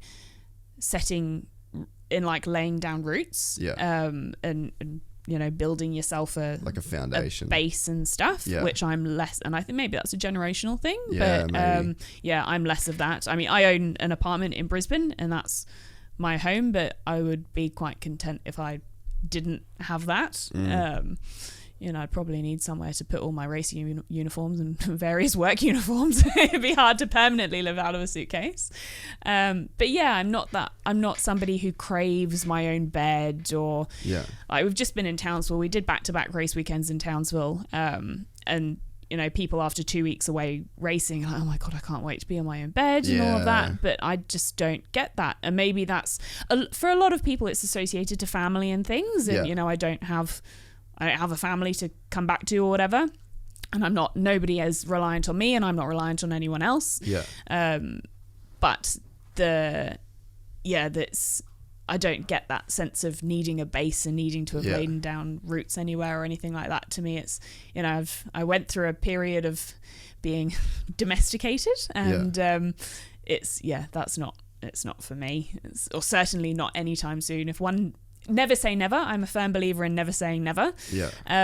But certainly I've been through, you know, in the latter half of my 20s, a couple of years of being, you know, doing the domesticated kind of adult thing that you're supposed to do when you get to that age. And it's not me. Did you feel pressure to have that kind of normal domesticated lifestyle? Massively, there's a massive amount of pressure, and it kind of all boils up and comes to a head, and then you're like I think this is a very female thing, that you decide to make a change, or you think about making a change well before you make the Make the decision. change, Whereas yes. guys are like, Yes. oh my God, I've got this thought in my head. I have to act on it straight away. And then 6 weeks later, you're like, oh man, what did I do that for? Yeah. Whereas girls are the other way around. We'll stew on a decision They'll for like live a with year. something for like a year. Yeah. Yeah. And then once we made up our minds, we know that that's what we have to do. But yeah, massive amount of pressure. That's where it came from. And my sister had a similar thing. You know, she got engaged at 23, married at 24, was divorced 4 years later. Yeah. And she's like, I got married because I felt pressure to do it. That was what was expected of me. And she's like, yeah, of course, I got caught up in having the, you know, massive wedding that didn't have a budget and all of that shit. But she's like, it was the pressure. It's what everyone expected me to do. So that's what I felt like I needed to do. And luckily I haven't ever gone as far as she That has extreme, in feeling yeah. that pressure. But, you know, that's why you have older siblings, because they live through all of it first. But yeah, I hate the pressure that society puts on all of us to fit into being a certain way and to living a certain life, and that isn't necessarily the life that everyone should live. Yeah, it definitely takes courage to do that. Like, I think that I can't ever speak to being a woman, but I feel like being a man, you have a little bit more social freedom to live like that. Like, I know so many more guys, and I've got a lot of great friends that are like these older guys that have just been single their whole life and very career focused, and they're fucking in their 60s and they got 10 jet skis, 20 bikes and a fucking huge house, and they do whatever the fuck they want. But I don't know many women like that. Yeah, massively. It's, if I ever lived the life that my dad does, I mean, my dad did the whole married and having kids first, probably because, I mean, he comes from an unconventional family, and it was the most conventional thing that anyone in his family has done, getting married and having kids. And I think he did that because there was a sense of pressure from my mum's side, who's more traditional. But yeah, if I ever lived the life that my dad does, geez, yeah, I'd be ridiculed for it. Like, it's not okay for a woman to live that kind of, or it's less socially acceptable for a woman to live a similar lifestyle to that. And like I again, I always say never, but I've never wanted children. It's never been something that appeals to me.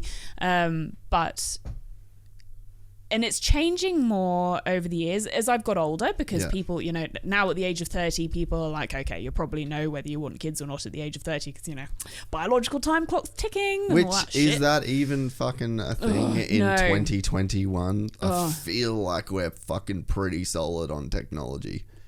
It's, yeah, no, I actually had a doctor say it to me a few years ago. He was like, and this was when I was like 27. He was like, you're 27. Do you really want to? That's a fucking problem, man. Like, why would a doctor say that? I know women that have been like 39 and had healthy kids. Yeah. So even if, you know, I want to change my mind somewhere further down the line, then it's not, you know, anyway, as you say, technology is there. Different story. But, even when throughout the kind of last 10 years, when it's been at the age that it's been acceptable that I might have a child, and I say, nah, I don't want children, people are like, really? Are you sure? Are you sure about that? Oh, you'll change your mind. I'm like, never say never, but nah. And the more that people say, oh, are you sure about that? I'm like, no. The more you people try and change my mind, the more I'm sticking to my guns. But it seems like with you, there would have to be, from the outside looking in, there would have to be a level of comfortability in challenging the norm, because women in motorsport isn't a norm either, you know, and like you've lived in that space for a while now. So like there's obviously a level of comfortability that you have with challenging those kind of norms. Yeah, I don't think I've ever thought about it like that. Certainly one of my biggest fears in life is normality, and everybody's version of normal looks different. But what is your version of normal then, to set this up? That domesticated lifestyle that I have been exposed to and chosen to remove myself from. Yeah. And routine, like that's to me, having that routine that we're talking about seems normal. The whole the traditional family and the traditional neighborhood, and you do every Sunday afternoon with the same families, and it's all lovely, and it's like there are so many people who have happiness and success in that, and I'm not disrespecting it in any way, but it's not for me. And I think that comes back to what we're talking about at the start of, why law, why challenge yourself, why make yourself so busy, is because it removes me from that sense of normality that I have a fear of. And have you thought about what the fear's around? Not. I have a fear of being in my comfort zone. Yeah. I reckon. Yeah. I think everybody achieves something that they can be proud of when they're outside of their comfort zone. And it ultimately comes back to feeling like a personal sense of feeling like you've achieved what you want to achieve in your life. But also for me, I'm probably rather driven by external, and this probably isn't a good thing, but I feel like I'm driven by external, people and opinions and stuff. So it's you're always looking for that way of, or for me, I'm kind of looking for a way of like making it stand out. It's weird because on one hand I want to stand out from other people, but then on the other hand, like, I'm not somebody who loves attention and loves the limelight and stuff. So it's a contradiction, and it's a weird balance to find.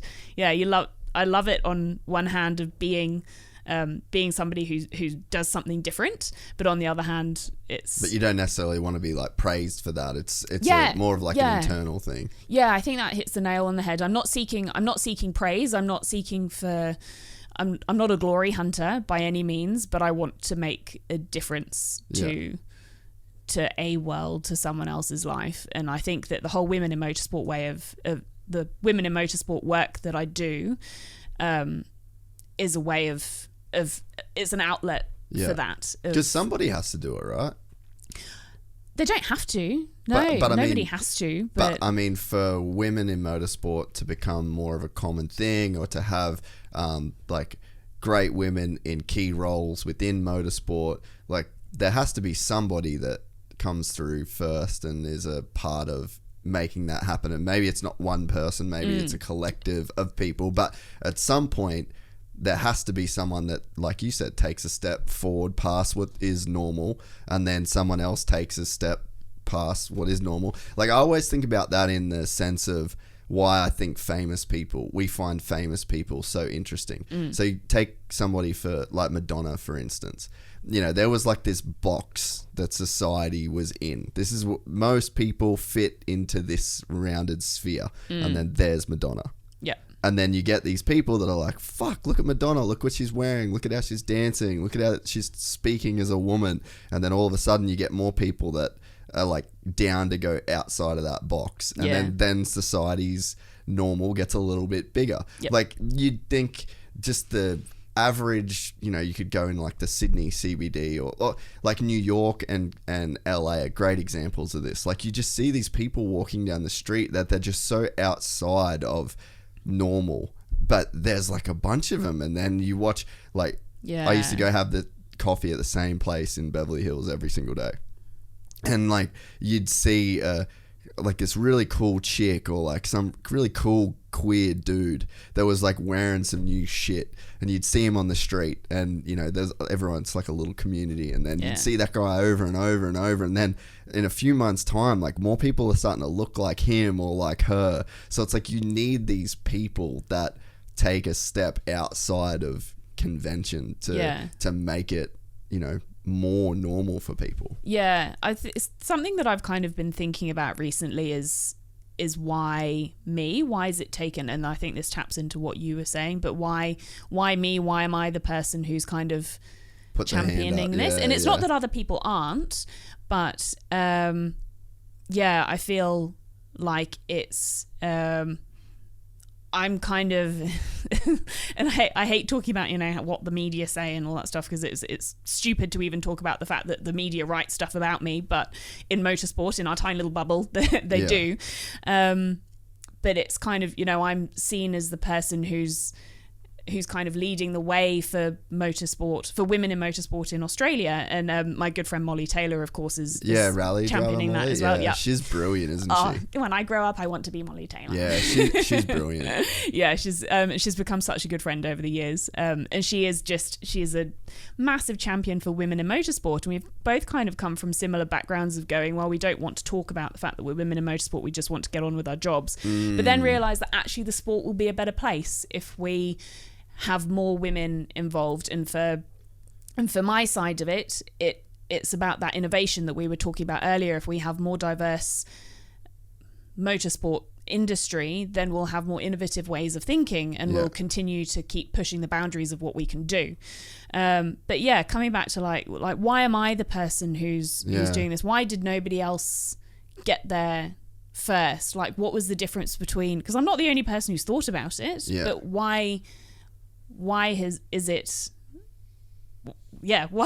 do people come up and say to me, I love what you're doing for women in motorsport? Do they go up to any of the other girls in pit lane and say, I love what you're doing for women in motorsport? I don't know, I'm not them.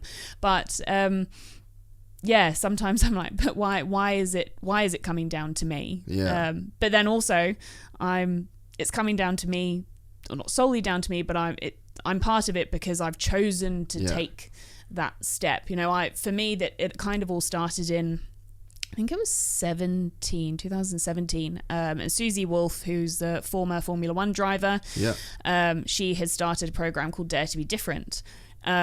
And we were at Fuji in Japan for the World Endurance Championship race there, and I just had one of those light bulb moments, and I was like, why isn't this in Australia? Like, it's doing well. I can't even remember what triggered that light bulb moment, but you didn't know what triggered you to say that movie, did you? Yeah, this is true. Cause and effect, cause and effect, cause and effect, cause and effect. Always. So yeah, it came down to, I went, okay, why isn't this in Australia? So I'm fortunate enough to have contacts who eventually put me in touch with Susie, and that's how we got Dare to Be Different in Australia, and that's how I started working with Motorsport Australia on Dare to Be Different and what's now become Girls on Track. And then we had the Australian Women in Motorsport Commission that was formed a few years ago, and I was the inaugural chair of. That's now disbanded in favour of a diversity committee, which I'm a big fan of that, because it means that we can do more and it's more inclusive. It's not only females, it's diversity in general, which I think is awesome and something that I wanted to do at first, but that was the road that we were going down at the time. But yeah, I think that's how that journey all got started. And I'm so thankful for that it did, because it sparked something in me where I was like, this is my purpose in motorsport. But then why me? Why didn't anyone else have that purpose? Why didn't anyone else take those steps before me or at the same time as me? Or I think I know exactly what you're saying. I mean, I'm in a similar boat in some ways with this. Like, I feel like I've ended up becoming a voice for certain things that definitely wasn't a plan, but there is a cause and effect, right? So you know that whatever thought it popped into your head that this should be in Australia, it sets off this chain of events, and then there's a cause and effect, and it's like our thoughts and the things that we think about, if we action those things, they become these like real tangible things in the world that then can influence somebody else. And then, they can kind of a similar cause and effect type thing can happen to them. But it's in everything like that. I mean, I'm not sure who we could use in V8s. Like, I'm not that much of a V8 head, but it's like at some point, I mean, maybe it was Peter Brock. Like, why him? Why was he the guy that everybody gravitated towards? Like, and I think at some point, certain people just put the globe on their back, and they just don't drop it. And maybe Peter Brock was that guy for just touring cars in Australia in the beginning, and then maybe it's like your dad as a race team director, like he put it on his back to be like, no, we're gonna make this the best thing, that the best race team, this is gonna lift up every other race team. it's just how it works out, that there's always these people that decide that they're okay with putting the sport on their back or putting women in sport. And I think that it's probably in your case not even something where it was like, this was my intention, but it's probably the fact that the values that influence like the greater picture, like what you're trying to achieve with the diversity committee and the different, you know, girls on track, they speak to a bigger picture, but they probably just align with your own personal values. And there is a level of personal satisfaction that just lets you do it, and as a byproduct you've become this champion for a cause. But it's like, okay, well, that cause wasn't exactly my intention. It was more just in line with my own personal development and my own personal satisfaction. I definitely feel that with the podcast, you know, like there's this whole movement of just getting out and having fun and like just dip out on the race result bullshit. Like, I don't know what I got in WA and I drove fucking 6 days to get to that race, you know? So it's like, that is something that personally I wanted to overcome. Like that was a value that I saw in myself. I was like, man, if you can detach yourself from the results and like you just chase the pure experience of like, what does this bike give you? Like, what's the first principle thing that you're chasing here by like pressing the start button on this motorcycle? And it's like, I think that that's probably just for you, like, you have these personal check boxes that you're ticking in your own development. Molly's probably the same. Like, she's just trying to be the best rally car driver that she can be. She just happens to be a woman and is okay with while she's developing personally and the same way while you're developing personally, you've looked around and been like, oh, okay, guess I'm this like voice, and you're okay with it. I don't know if that makes sense. Yes, no, it does make sense. And I think that also the personal side of it, it taps into something that you don't necessarily, or for me, that I didn't necessarily know was in me, or it's developed something that I didn't know was in me. Like I love, the biggest thing that I get out of doing the girls on track stuff is, for example, we've got a day coming up next month at the workshop at 888, and this will be the third time that we've done it at 888. And when we're doing we do this livery design workshop, and the girls who aren't working on the bonnet, I take the time to put them in the driver's seat of one of the cars, and seeing their faces light up when they get behind the steering wheel. Yeah, the chances of any of them getting behind the wheel of a go-kart are probably fairly slim. Yeah. But the look on their faces when you put them in the car and they're like, oh, wow, this is just like, this is amazing. Yeah. And the possibilities that are there, that are then in front of them that they don't see, but you see that you have, the look on their faces shows me that I've opened up this avenue of possibilities that they didn't know was there before. And like I said, they don't know in that moment that that's what is in front of them, but I do. And that's the biggest satisfaction is that look that you get when you realize that I've realized for them that this could be a life-changing moment.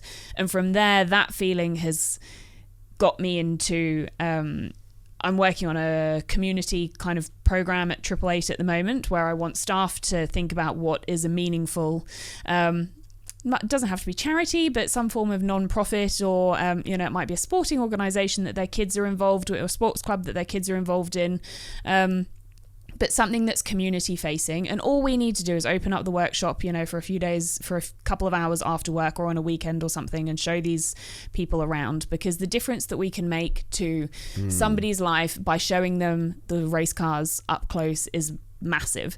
And as I've been talking to more charities and things, so I've been dealing with 3 different charities over the last week or so, on getting something rolling with them. So there's a men's mental health charity, a domestic violence charity, and I can't remember what the third one is off the top of my head.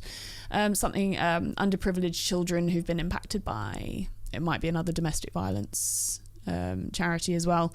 But all three of them have said, okay, so what are you wanting to get out of this? I'm like, this isn't coming from... Isn't that what charity... I'm like, this isn't coming from me wanting to get media attention or anything like that. It's because I want people in my team to feel that same sense of satisfaction and that fulfillment. Girls, yeah. I would love for them to get that feeling, but also to know that Triple Eight is supportive of causes that are important to them, and then most importantly to help the people who are less fortunate than us, who can get a life-changing experience out of just seeing a race car up close. We take it for granted. We work with these cars every day and we forget how cool it is that we walk up a flight of stairs and are surrounded by trophies and then walk down another flight of stairs. Very true. To a room full of like 6 race cars. And that's just, it's mind-blowing to so many people, but it's not to us. We become numb to it. And for those of us in my department who are very fan-facing, like we deal with the fans and the public on a daily basis, you can become desensitized to it. But what really hit home to me the other day, a couple of months ago, a doctor emailed us and said, I have my patient's consent to email you. He's a patient on a terminal cancer ward and he doesn't have many friends or family, but he's supposed to have a hot lap with you guys in Sydney in August, but he's not going to live that long. And all the other patients are walking around in their gowns, but he, every day that he wants to give himself a lift, puts on his Red Bull Ampol Racing gear. Sick. And that keeps him going. And I was like, holy shit, like it's so simple. Like we can't just reschedule the ride day. It doesn't work like that. If anything, we've actually had to push it out. It's now in December. So, you know, and it makes me feel bad. I don't know if this man is still alive at the moment. Going by his prognosis, he probably shouldn't be. But just being able to watch us on TV wearing his Red Bull Ampol Racing polo every day kept him going when he didn't have friends and family around him to support him. And I'm like, if that's the effect that just watching it on TV has, how can we bring that to something that's here just by opening our doors for 2 hours for one night a month, like every month for a year? Like we can influence so many people and put a smile on their face. And the people who are like, okay, so what media have you got lined up? I'm like, I don't have media lined up. Like it's going to be me and whoever else puts their hand up to volunteer. That's it. It's crazy. So do you know Corey Parker? Have you ever heard of Corey Parker? The football player. So he's been in our garage a couple of times. I was going to say huge car fan. But he told me a story on the podcast which was just insane. So he was 11 or 12 years old, right? And he grew up in Toowoomba, and the Brisbane Broncos had just won the premiership, and they had the flight landed at Gold Coast Airport, and then they did the big parade for him at the airport. Everyone showed up with signs. Corey to his dad, please, please, please take me to see the team get off the bus. So Corey is just a little kid, pushes his way to the front of the line with a bunch of other kids, and then Alfie Langer, Kevin Walters, they walk off the bus, and then he has this interaction with them. He came home and he said to his mum and dad, I'm going to play for the Brisbane Broncos. He is one of the greatest players to ever play the game of football for the Brisbane Broncos. So that interaction and that one meeting that changed his entire life, and it planted a seed in his mind that grew into being a Hall of Fame football player for that particular club. It's fucking real, and it happens all the time. Do you think that he set that goal? Does this come back to goal setting? Well, I just think that there would be like a seed in his mind, that, you know what I mean? And at some point, I can't pinpoint when it was, and then I never made it to that, but it's like at some point I saw motocross and was just like, I'm fucking in, like that's me. Another really cool story is a rider, Adam Cincerello. He's one of the best professional motocross riders in the world. Currently rides for Factory Kawasaki in America, and it's similar story. He saw Supercross on TV. His dad had no involvement with racing. His grandfather had no involvement with racing. They didn't know anybody that had any involvement with racing. He sees Supercross on TV, said to his dad, please take me to a Supercross race. He's 4 years old, goes watches Daytona Supercross and said, I'm going to do that one day. Yeah. So like it's such a powerful thing that can happen, and especially, you know, given like a young girl the opportunity to sit in the car, like you just never know. Yes, yeah, it could be. I just love the idea that it could help shape somebody's career path, because you talk to anybody, kind of any of the girls my age, and if somebody had said to me that when I was at school and hating maths and science, that it could lead to me being an engineer, because like my one regret is that I'm not more useful in the team. And like I've done an awful lot of roles, started as a mechanic and then have been like media manager, team coordinator, like partnerships exec. Now I'm like HR and legal counsel and like trying to run part of the show. But I always just wish that I'd been able to be useful enough to be, or had the qualifications to be an engineer, because I'd love to be useful in that. I'd love to be, if I understood maths, and I could be useful in accounting. And if somebody had said to me when I was 15 that if I understood maths and science, then I could make race cars go fast, and shown me that, then you probably would have got more interested in maths and science. Yeah, absolutely. But at that time of my life, I wasn't involved in motorsport, and I never kind of, you talk about career paths and stuff. I don't think I've ever seen a career path for myself. Yeah. But I still don't feel like I have a career. I don't know what my job is. But yeah, if somebody had told me and put in black and, just made it more obvious and given me the opportunities to understand what's available to me at that age. Instead, when I was 17 and not wanting to go to university at all, and I went to a uni open day because my friend was going, and I saw automotive engineering, and I was like, oh my God, that'd be really cool. What do I need to do that? And this was even before I had kind of fallen back in love with motorsport. And they were like, you need maths and physics. And I was like, cool, well, I'm doing English, French, PE, critical thinking, and German. So not the most helpful. And then, working at 888 as a mechanic at the time, I was like, I'd still really love to do engineering. And then no amount of me trying to find a course that would take me at uni resulted in that, so I ended up doing journalism for my first degree. But in hindsight, that's not how my brain works, and I'd be a shite engineer because I just don't understand. My brain is not mechanical, it's not, it's just not how my brain works. So it's probably a good thing I'm not an engineer, because then I would not have been any good. But it frustrates the hell out of me that I don't understand more of that stuff. And it's also difficult when people, it's really odd how people don't kind of take the time to explain stuff and talk to me in the same way that they talk to other people on, we can finish a race and I can ask a question and they'll give me a completely different answer to what they would say to like my dad or one of the other shareholders or stakeholders, or that they're just talking a completely different way. And it's probably somewhere, it's completely subconsciously, probably somewhere it's got something to do with the fact of being a female. But it's so frustrating, and I'm like, I don't understand. And it's just a case of like being exposed to it more and doing things like sitting in debriefs and just learning by osmosis more. But also learning by osmosis is all very well, but you need somebody to actually take the time and explain stuff, which is always helpful. And people talk about the importance of having mentors, and I've never had a mentor. There are times when, and I would love to have a mentor. I've tried, but they don't, for various reasons that I don't know, haven't stuck around. So maybe if I had an engineering mentor or something, then I could be learning. But everyone's always so busy. You don't want to bother people with questions. Yeah, that is true. And try and and hassle them. You never want to feel like a burden, do you? Yeah. What would you say are the main barriers to entry for women in motorsport? That's really hard. Is it just because perception? Yeah, I think so. It's changing the way that we think about motorsport as a career option. Because for for some reason, somewhere along the line, for boys, it seems it's portrayed as a valid career path.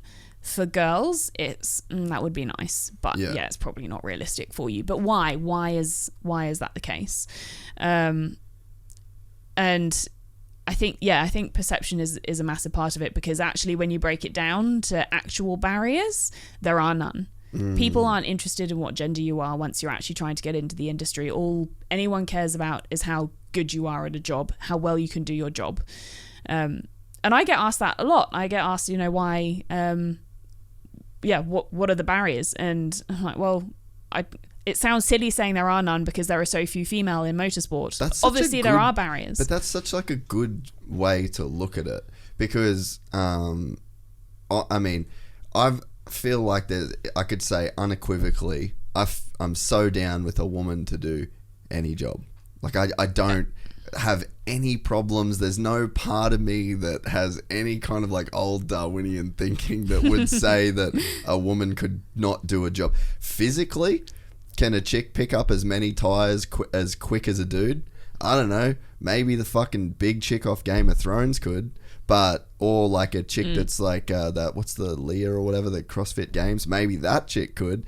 But in terms of just like the average woman that would come in and apply for a job, at some point you're probably not physically as capable as a man. I get that. Yeah. So I've got no problem in saying like, okay, like let's not hire the chick that can't lift the tires to do the tire lifting job. Yep. But at the same time, I'd also say she ultimately wouldn't be the best person for the job. Exactly. But I'd also say that I probably wouldn't give Ronan that job, because he's like not that big and not that strong, right? And his shoulders sore. But you know what I mean? So it's like a horses for courses kind of thing. Yeah. So I feel like I've got no problems with that. Yeah. I think that it's probably like a role model thing. There's probably not enough women out there that other women can aspire to be. Not visible enough. And when we are visible, it's like, here's a woman in motorsport, let's shine her out and let's put a spotlight on her, and she's such a special person. It shouldn't be parading somebody. It should be making them the norm. It should be making it the norm that they are there. And in some ways, like, I'm really conflicted about this, because how do you get the message out there without getting the message out there? I want it to be the norm. Yeah. But in order for it to be the norm, you have to take drastic measures. Yeah. And I'd never really, I'm not a fan of quotas, but I can see why they are useful. And somebody put it to me really well recently. They said, if there hadn't been, we don't like all this show pony stuff of women being show ponies and singing about injustice and all that kind of stuff. But if you don't do anything drastic, then the norm isn't going to come. So if you've got the middle, if this is like, women are invisible over on the far left, in the middle is everything's equal, and the far right is women, have no business being here. No, that's the left. Oh, that's that side. That's over that side. Yeah. The middle is everyone's equal, and the right is, women are the be all and end all, and you have to go towards the women are the be all and end all to get to the middle. You have to push something to the extreme in order for it to then be reined back to the norm. Yeah. And if the suffragettes hadn't gone so far along the extreme of making their cause so public, women wouldn't have the vote, or at least they wouldn't have had the vote as quickly as they did. So it took the suffragettes and people like Emmeline Pankhurst to put themselves out there to really make the cause known in order for it to be the norm. And God knows how many decades it took for women to have the vote to be the norm. But they had to, 100 years ago, they had to make that massive song and dance about it in order for justice, for social justice and equality in that element of life to be the norm. Yeah. So that's why I'm conflicted, because I want it to be the norm and I want that day to be today. Yeah. But unless we champion those stories of women in motorsport, then it's not going to be the norm. Yeah. There are things that the media can be doing, and it's all inclusive. It can't just fall on a handful of people who are involved to make this change. It needs to be an all-inclusive approach. The media can be doing things like just making sure that the women who they feature on TV during the broadcast aren't only the wives and partners. They're showing, they're girls. making an effort to. Thankfully, that's not on TV. So no, not thankfully. Like that's we'll get to that next. It needs the women doing the jobs like engineering or mechanics, and there are fewer of them, but that doesn't mean that you shouldn't show them on TV. Like there was a camera in the Matt Stone Racing garage over the weekend, and they had one of their mechanics is female, and she just happened to be on TV, and I thought that's awesome. Like she's front and center right there, and we're showing everybody watching this broadcast that she's there and she's getting on the tools, and that means without singing about it, we're not going in there and doing an interview and saying, how's it feel being a woman on motorsport? Yeah. They're just showing her that she's there and she's doing a job It's just like genuine, everyone else, and it genuine. Exactly. Now, in terms of like the grid girl side of it and the promo girl side of it, I actually have no issue with people choosing to earn money that way. I'm not one of those people who's like, ban grid girls. I don't believe that they have a place in motorsport. You know, if that's how somebody wants to earn money, then good on them. It's not. We need sorry to cut you off. No, that's all right. But I'm probably getting on no, a rant. I like it. But that girl, right? So I know through a personal relationship that one of the girls that's doing the grid girl thing also studying to be a nurse. Exactly. You know what I mean? Yeah. So you just can't.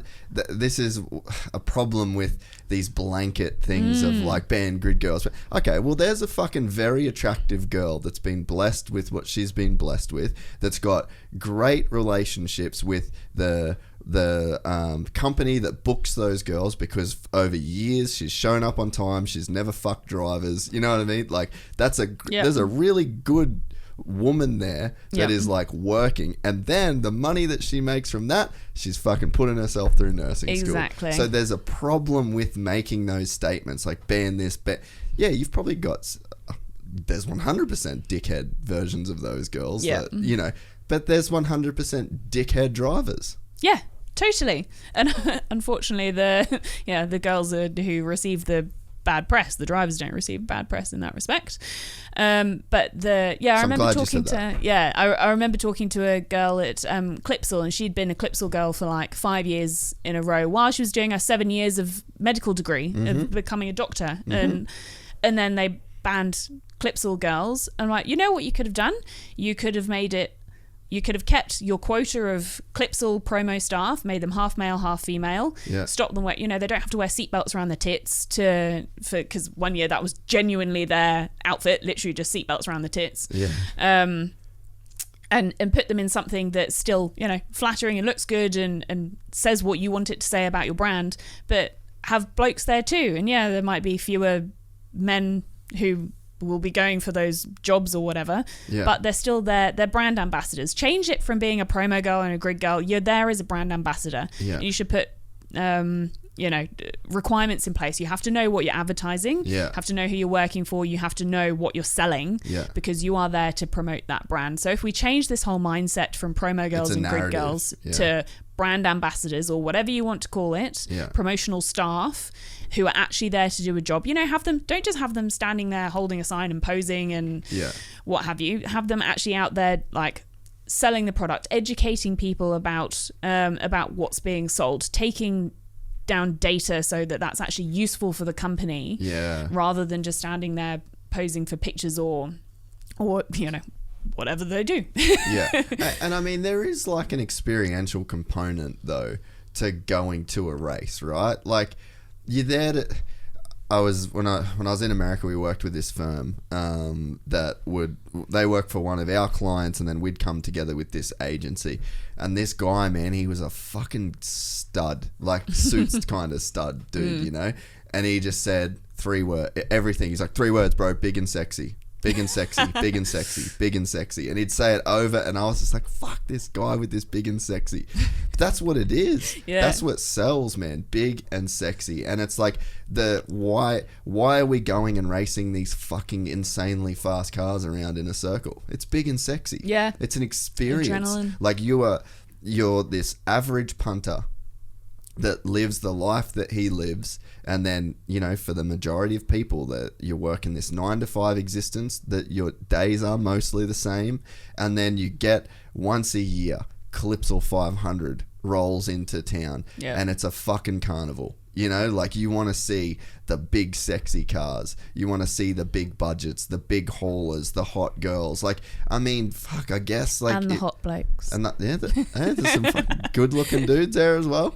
But, you know, like there's an experiential component. Like you guys are selling an experience. Like come and see this pinnacle of, you know, what we're doing in the country and in motorsports. Like V8 supercars, like that is our pinnacle. So I mean there is like an experiential component there. Yeah. And it's like you're not making the cars look shit.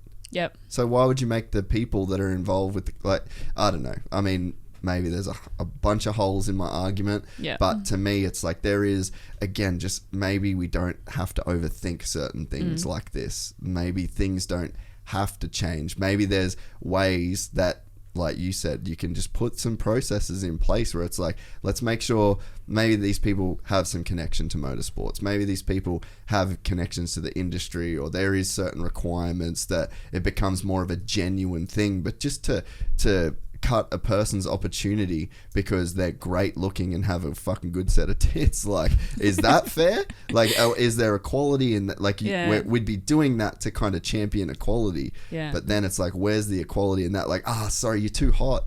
Yeah. Oh, okay. So what game are we really playing here? Yeah. No, I don't.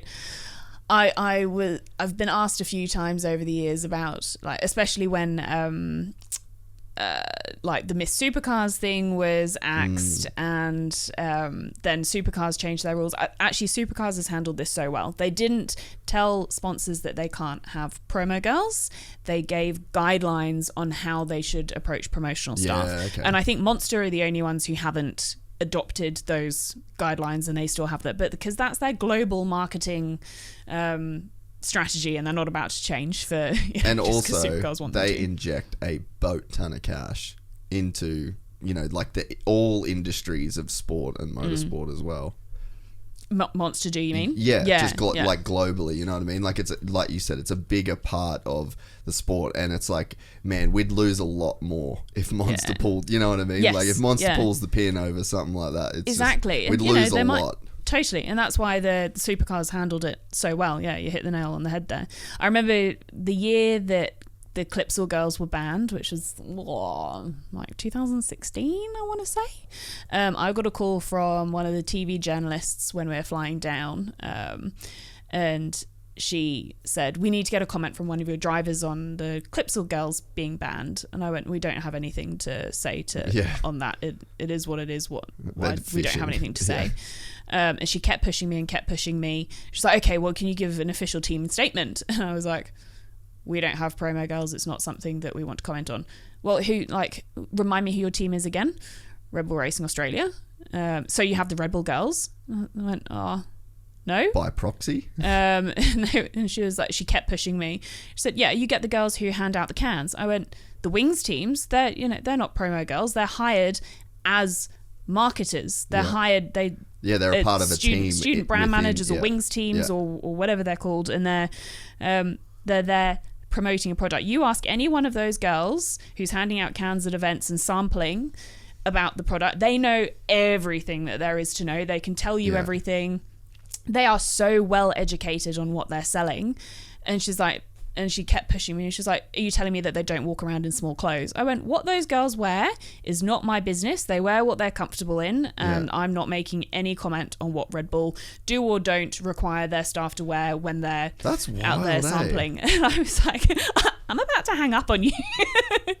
But yeah, but I think that what Red Bull do with the Wings teams is a great example of how it can work well, because these girls are usually at university. They're Wings teams on the side. There are certain requirements to be one of those girls. Yeah, and a lot of them then have great careers at Red Bull. A lot of them then go into a permanent job when they come out of uni working for Red Bull, and it's an awesome career path. And so what Red Bull do with their what the equivalent would be, what this journalist clearly thought was a grid girl or a promo girl, what Red Bull are actually doing is really, really good, and they've done it for years. It's been, it's been how they market to students between the wings teams and the student brand ambassadors. It's what they've been doing for years, and it's obviously highly successful. And then they get like people like us to go in, like our engineers will go in and do a lecture to the engineering students and stuff that are organised by the student brand ambassadors and wings teams, and it's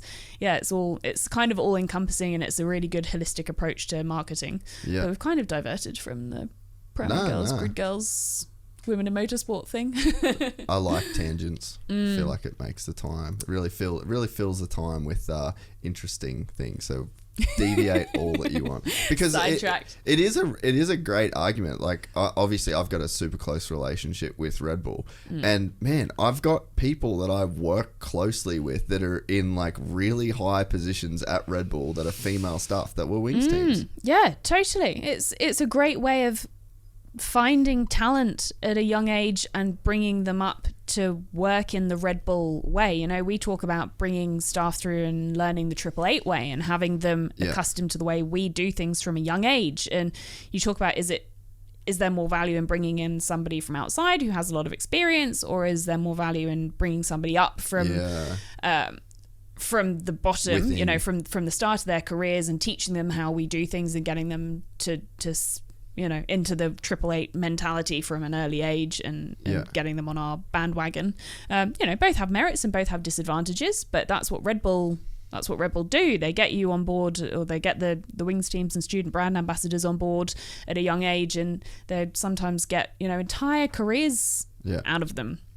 And it's a good way of doing things. But coming back to like women in motorsport side of things, it's if we can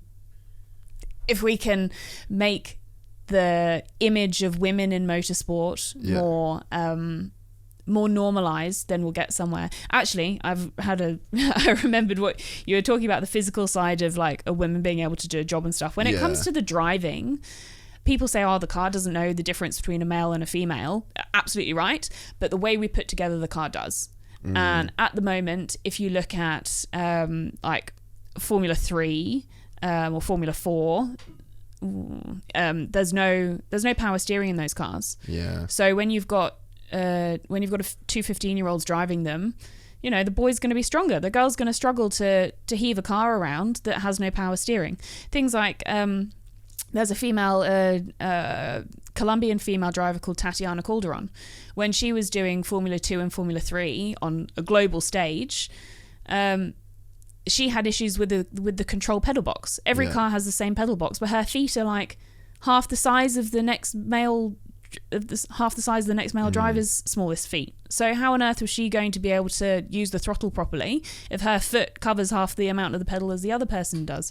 Things like the seat belts and the positioning of a 5-point harness. It's not made for a female. The ergonomics of the car can be far better designed to suit females, and maybe we'll see more female drivers if the people putting them together think more about how they can benefit a female driver. So of course the car doesn't know whether you're male or female, but it's the little things that we're doing along the way that can make a difference as to whether a female driver will feel comfortable in the car.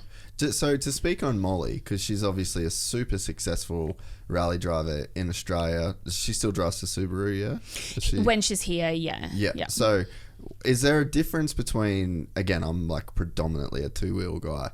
Is there a difference between rally and the road stuff to where you think that a woman is better suited to, is it the case that it's better suited to rally, and you think that's why, like, why is Molly special? I think that there is probably a difference between circuit and rally in terms of rally, you're out there on your own, and you're not racing side by side with anyone. And I think that if you go back to the grassroots of growing up driving cars, it's probably circuit racing is probably harder for girls. And I should, maybe I'm not the most qualified person to say this because I'm not a driver, but there's a mentality in circuit racing of parents going, oh, but I don't want my little girl to be bashed around by the boys. So they're not, they're not encouraged to do it as much. And also boys being like, well, I can't be beaten by a girl. So, I'm going to punch her off or whatever. You have to, like, girls have... There's a lot to deal with. Yeah. Extra. Yeah. And as well, sorry to like kind of back up your point, you're dealing with young men that kind of don't know fucking anything. Yeah. Like if you're a 13-year-old dude, like, and you got a fucking chick in the car next to you, that mentality of like, I can't get beaten by a girl. I mean, there's probably a lot of adult men out there that would still have that same mentality. Totally. But I feel like it's probably... The dads. Yeah, true. But as a teenage guy... you probably don't have the clarity of mind to go like, that's probably a fucking dumb idea. Yes, yeah, exactly. And you can't see if you're in karts and you're being beaten by a girl, then it's maybe she's lighter, maybe she's faster. You have to think about the practical things instead of going, oh, I got beaten by a girl. But then on to the rally side of that, you're not side by side with anyone. Yeah, it's just you in the car and your co-driver. Yeah. But having said that, also you can't start doing rally until you've got your road license. So yeah, you don't start doing rally until an older age.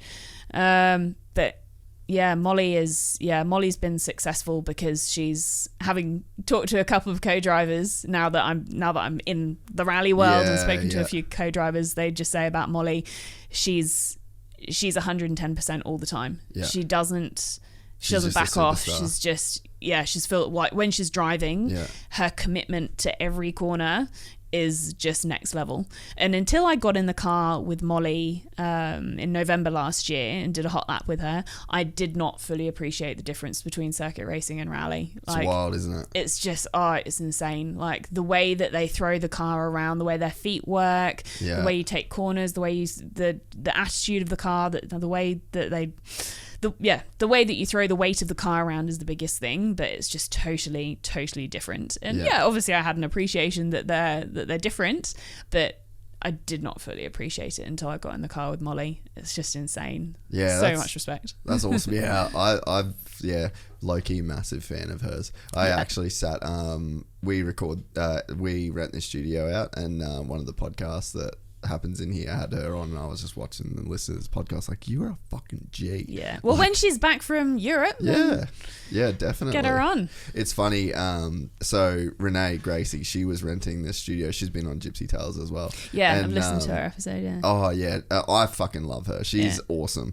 So she is when you were saying, when you're a teenage young girl and you're dealing with these guys, she's literally punched drivers as a 14-year-old girl. Like, so there is the argument for equality and like women should be able to do this and they can do 100%. Yep. How many women want to do that? Like, I know Renee personally now. I've spent a lot of time around her. She ain't normal. Like, she ain't a normal chick, man. She is not like any other chick I've ever spent time around. Yeah. She is a fucking savage. And that's why you saw that girl make her way through racing and stick out karting, and she's got no qualms telling someone to fuck off, like a big dude to fuck off. She's just got such a unconventional attitude for the average woman. Like, you're not coming across her. And then even going into the OnlyFans stuff, like before that interview with her, I had no idea that headspace that she would occupy as a person that would like let her do that, right? Yeah. And I came away from that interview thinking, okay, she can do that. Yep. That OnlyFans thing. Mentally, she's fucking down with it. Yep. There's a lot of other chicks that could not expose themselves in that way and be okay with it. So it's like, there's a woman that, and I mean, people could probably pull this argument part of her making it to V8 Supercars, whatever. Like, you could say that she was only there because she was a woman, whatever. She was a special kind of chick that could deal with that environment. She kind of thrived in that environment, like the hostility that was sent towards her and like the hostility between other drivers and the media. She fucking thrived in that environment, and you can see it in the career that she's in now. She fucking thrives in it. Yeah. So it's like, it does, when you are a woman, to go into this male-dominated sport, like, you can't just put a a nice girl who's good at driving a race car and sit her in that seat and then go, okay, you've got this opportunity, like, go and make it work. It literally takes a special person that kind of can make it work. And I think it's in the same way that you're a special person in a sense of you're down to be a woman in a male-dominated industry, that you've got this special criteria, like even down to not wanting to have kids. Like, there's some special things about you that have allowed you to excel in this kind of world. And I think that that's sometimes an argument that gets lost when you're talking about, like, whether it's women in motorsport or, you know, women in any male dominated industry. It's like the interest, like, men are fine to be hostile towards each other. I do jiu-jitsu. I fucking like fighting people. Like, it's fun to me. It feels good. That's not normal for even most dudes. You know, so it does take these outliers, and for it to become more normal, it's like, it's a slow process of just finding these weird fucking outliers that are down to be in these extremely uncommon, unorganic positions for women to be in, to then give more women the confidence. And it's a very, very slow process, and in my head it makes sense. I think you're spot on. It takes the people who are doing something different, and it comes back to what we were saying earlier along that spectrum of, like, extreme on one hand, extreme on the other, finding the middle, and you need to go to that extreme in order to bring it back to the middle. And it takes people like Renee and Molly, and people who are willing to go, you know what, fuck all of you who've said somewhere along the line I can't do something. And I probably have an element of that as well. Every time somebody said, you know, at the end of the day, I'm a lucky sperm child. Like, I'm blessed to have been born to the parents that I have been, and exposed to the industry that I have, and be able to follow into that. You didn't choose that the same way you didn't choose your movie. Exactly.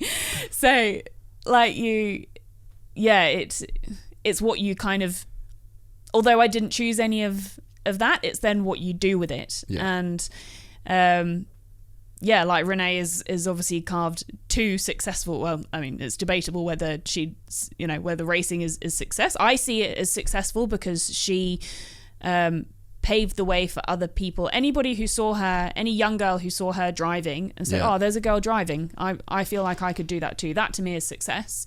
And she's successful at what she's doing now. Actually, that was, I copped a bit of heat for when all of that kind of came out in the motorsport world. Because, you know, everyone knew that she'd been doing it, or everyone who knows her knows that she's been doing it for a while. And I don't know Renee personally or anything. Had very little to do with each other over the years. But when that all kind of came out and was news, as the chair of the Australian Women in Motorsport Commission, I had an awful lot of heat on me to say, oh, we should make a statement and condone it. Condemn it, not condone it. And, you know, publicly say that we're against it. And I was like, why the fuck would I do that? I don't care what she's doing. If she's happy, she's making money, she's making more money in 1 month than I'll probably ever make in my lifetime, man. Like, and credit to her. Like, she's not hurting anyone with what she's doing, and I have nothing but respect for somebody who can go out and do something well. And regardless of whether it's finding a vaccine for COVID or putting your vagina on the internet, like, it doesn't bother me what you're doing, because it doesn't have any impact on me unless it's hurting you. And it's the same with people who are, like, you know, against, I don't know, gay marriage or gender equality or anything like that. Is it hurting you if a gay couple, male or female, chooses to get married? Is it offensive? Does it personally hurt you? Well, no. Then why does it bother you so much? What weird thing are you attached to? Because that's what it is. Like, if you don't like any of that shit, you're attached to something weird, and you could probably let that go. Why waste time and energy on something that doesn't affect you? And, you know, it's probably not ideal for the headlines to read, race driver becomes porn star or whatever. It's not an ideal headline, but that's not Renee. Like, it's not her making the headlines. It's just the life that she's living. So, God, like, let her get on with it. She's fucking smashing it. Like, yeah. doesn't bother me. No, it's a good way. It is a good way to look at it. And yeah, like there's just, I guess there's a ton of different ways where that could be, like attaching yourself to those things. It just ends up being negative in a way anyway, because like you just got no control over what people do once they leave a sport, you know. And like you don't want to discourage women from getting into things in the first place, you know, because at the end of the day, like that's a headline about a woman that was in the sport. And it could be about anything, you know. And she got negative headlines when she was racing and not doing porn. Exactly. she can't bloody win, poor girl. Well, she's winning now. So she's doing well. Yeah, she is killing it. But yeah, very different person. Like she's just not an average girl. So it's like, it's not like it makes sense to me why more girls would rather go and hang out and go shopping with their mum and do nails and all the cliche shit that I'm saying, you know. Yeah. It makes more sense that they'd want to do that than like Renee's a fucking super aggressive person. Yeah. Like even just sitting in here talking about the most random shit, she'd just be like really aggressive about it. And it's like, she'll tell stories of, you know, growing up as a race car driver. Like it just takes a special person to do that. It's not that average interest for a chick. And it's the same way that it's being a race car engineer is not a average interest for most women, you know. And to make a difference, you've got to want to take that bit that's different of you and do something with like it. Embrace it. Yeah. You have to not want to rest on that just being an aspect of your personality. Like for Molly, she's taken something that she enjoys, she's taken a skill, and she's taken the fact that she's competitive and taken that to the top of her game by being Australian rally champion, and now she's a 2-time race winner of an Extreme E. So sick. And like, she's just smashing it. And like on a personal level, I could there were these I remember back in college in like so sixth form with college, it's, I don't know if that's like high school here, I don't know, it's what you do when you're like just about to go to uni, like your last years of school. So I was like 16, 17, 18, not quite 18, and I was part of the group that was like putting together the yearbook. So my friends and I did the yearbook for our whole year. And you have votes at the end of it. And one of the, you know, people win awards and stuff. So it's like best looking guy, best looking girl, best dressed, funniest, and most likely to win an Oscar or whatever. Yeah. One of them was most likely to never leave home. And I got a weird number of votes. Like, and I was already planned to be leaving home. Like after the yearbook was all published, I was, you know, my mum was moving house, and I literally didn't have anywhere I lived out of a suitcase for a few weeks because then I was moving to Australia the first time. But so I have no idea why. Looking back, I can see why. You know, I was the girl with a well-off family, and I rode horses, and you know, did all that stuff. But I guess that was one of those things that even now, so that was when I was like 17, almost 18, and I'm now 30. It still sticks with me. So somewhere along the line, it must have like fueled a fire to me. Like, you know what? Everyone who thought that I'd never leave home, or you know, would always be reliant on mum and dad, and you know, fuck you.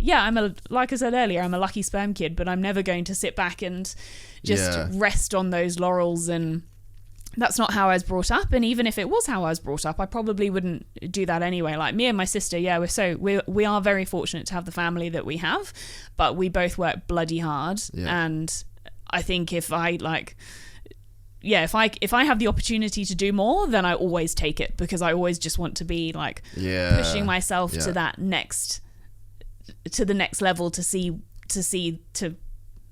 see how far I can push my personal limits of what I can do, but also to kind of get that the external pressures and expectations, and just say fuck you, I can do this, and I'm going to do this, and I'm going to impress whoever it might be, who God knows who I'm trying to impress, but I'm going to be that person who stands out and does something different. So you need to take that element of your personality and run in order to make a difference. Was it hard to go into the organization that your dad owns and know that you were gonna, like, good looking chick, dad owns the team, right there. That's it. End of question. It's like, that's going to come with some baggage. And you would have known that. There's no way you go into that role not knowing that. Yeah, I don't think so. When I came back to Australia after I'd finished my journalism degree in the UK, so this was when I'd just turned 22, and the plan wasn't for me to work for 888. It was to work somewhere else. That kind of didn't end up coming to fruition. So not another team. Shit, DJL. What? Damn, scandal. No, so I was supposed to work somewhere else in like media, still within motorsport, but in media. And at that point, I still thought that I wanted to be a TV presenter and, work in TV land and things. And thank God I left that behind. But then actually, no, I've come full circle and I'm now back in it. And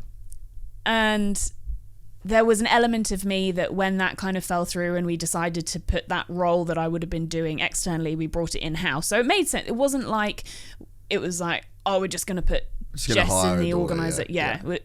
It was a role that needed to be done, that in the old structure had been outsourced, but then change in sponsorship and all that kind of stuff, it ended up not being outsourced, and we brought the role in-house. So that role would have existed in-house whether I'd taken it or not. Yeah. And there was an element of me that went, I don't want to just, leave uni and go and work for my dad because of, worrying about what other people think. And I spend so much of my life worrying about what other people think. But that again was like, what will that look like from the outside? And that was one of the things that fueled, in 2015, going and doing something completely separate to motorsport and working in TV production. And then at the end of that, I was like, well, I know that I want to work in motorsport, and I know that I need to work in a team, but I can't go and work for another team because my surname's Dane. And I feel like a failure going back to 888. So yeah, I've always felt the kind of the external pressures of, you're just working for your dad. Yeah. Well, but is there anything wrong with that? I think if I was, and this is coming back to the whole male-female thing, I think if I was a guy, it would be different. People wouldn't be so much like, you're just working for dad. And I know, like, you've had Ryan on this show, Ryan Walkinshaw. Yeah. And he might have been in a similar situation of... Yeah, but, people say the same... I'm sure people say the same shit about him. Like, it's probably just a conversation that cannot be avoided. And you're right. Like, I'm sure there's, like, the succession to the son. Like, that makes a lot more sense than going to the daughter. Like, you are right. But, man, you're kind of fucked if you're doing, fucked if you don't, really, eh? Yeah, and I'm fortunate that... well, not fortunate because I've worked for it. Like, I've proved that I deserve to be there. I've worked in enough different areas of the team that I'm not just a one-trick pony. And I've earned my place over the years. And anybody who knows my dad knows that he's probably harder on me than he is on most people. Yeah. Not helped by the fact that if we're in the office and we have a disagreement, I'll shout back, but not many other people will. Yeah. I'm getting that under control. I'm shouting back less. But then he separately shouts at me for not shouting back at him. He's like, you just like lie down. If there's conflict, you rather just turn away and ignore it. And I'm like, no, I'm not turning away and ignoring it. I'm trying not to call you a C-bomb in the middle of the office. Because that will only end in more fucks being flown, and it's not conducive to anyone if we're shouting in the middle of the office. So yeah, he's harder on me than I think he is on anyone else. He'll certainly say, he'll give me far less praise and far less feedback. He hardly ever gives me feedback, and man, it shits me when, like, it was the first time that I had ever gone and kind of pitched to a sponsor, and I was going in, first ever pitch. It was just me and him, the people from the sponsors and a couple of people from Supercars, and I was pitching for $1 million in like no small sum of money. And then at the end of the day, flew back from Sydney, and we were on our way to go and get dinner. And I said, do you have any feedback for me? And he said, you should think more wisely about the way you dress and also not put makeup on that makes you look like you've been punched in the eye. And I was like, I was thinking like along the lines, if he said that to me now, I'd fucking flip at him.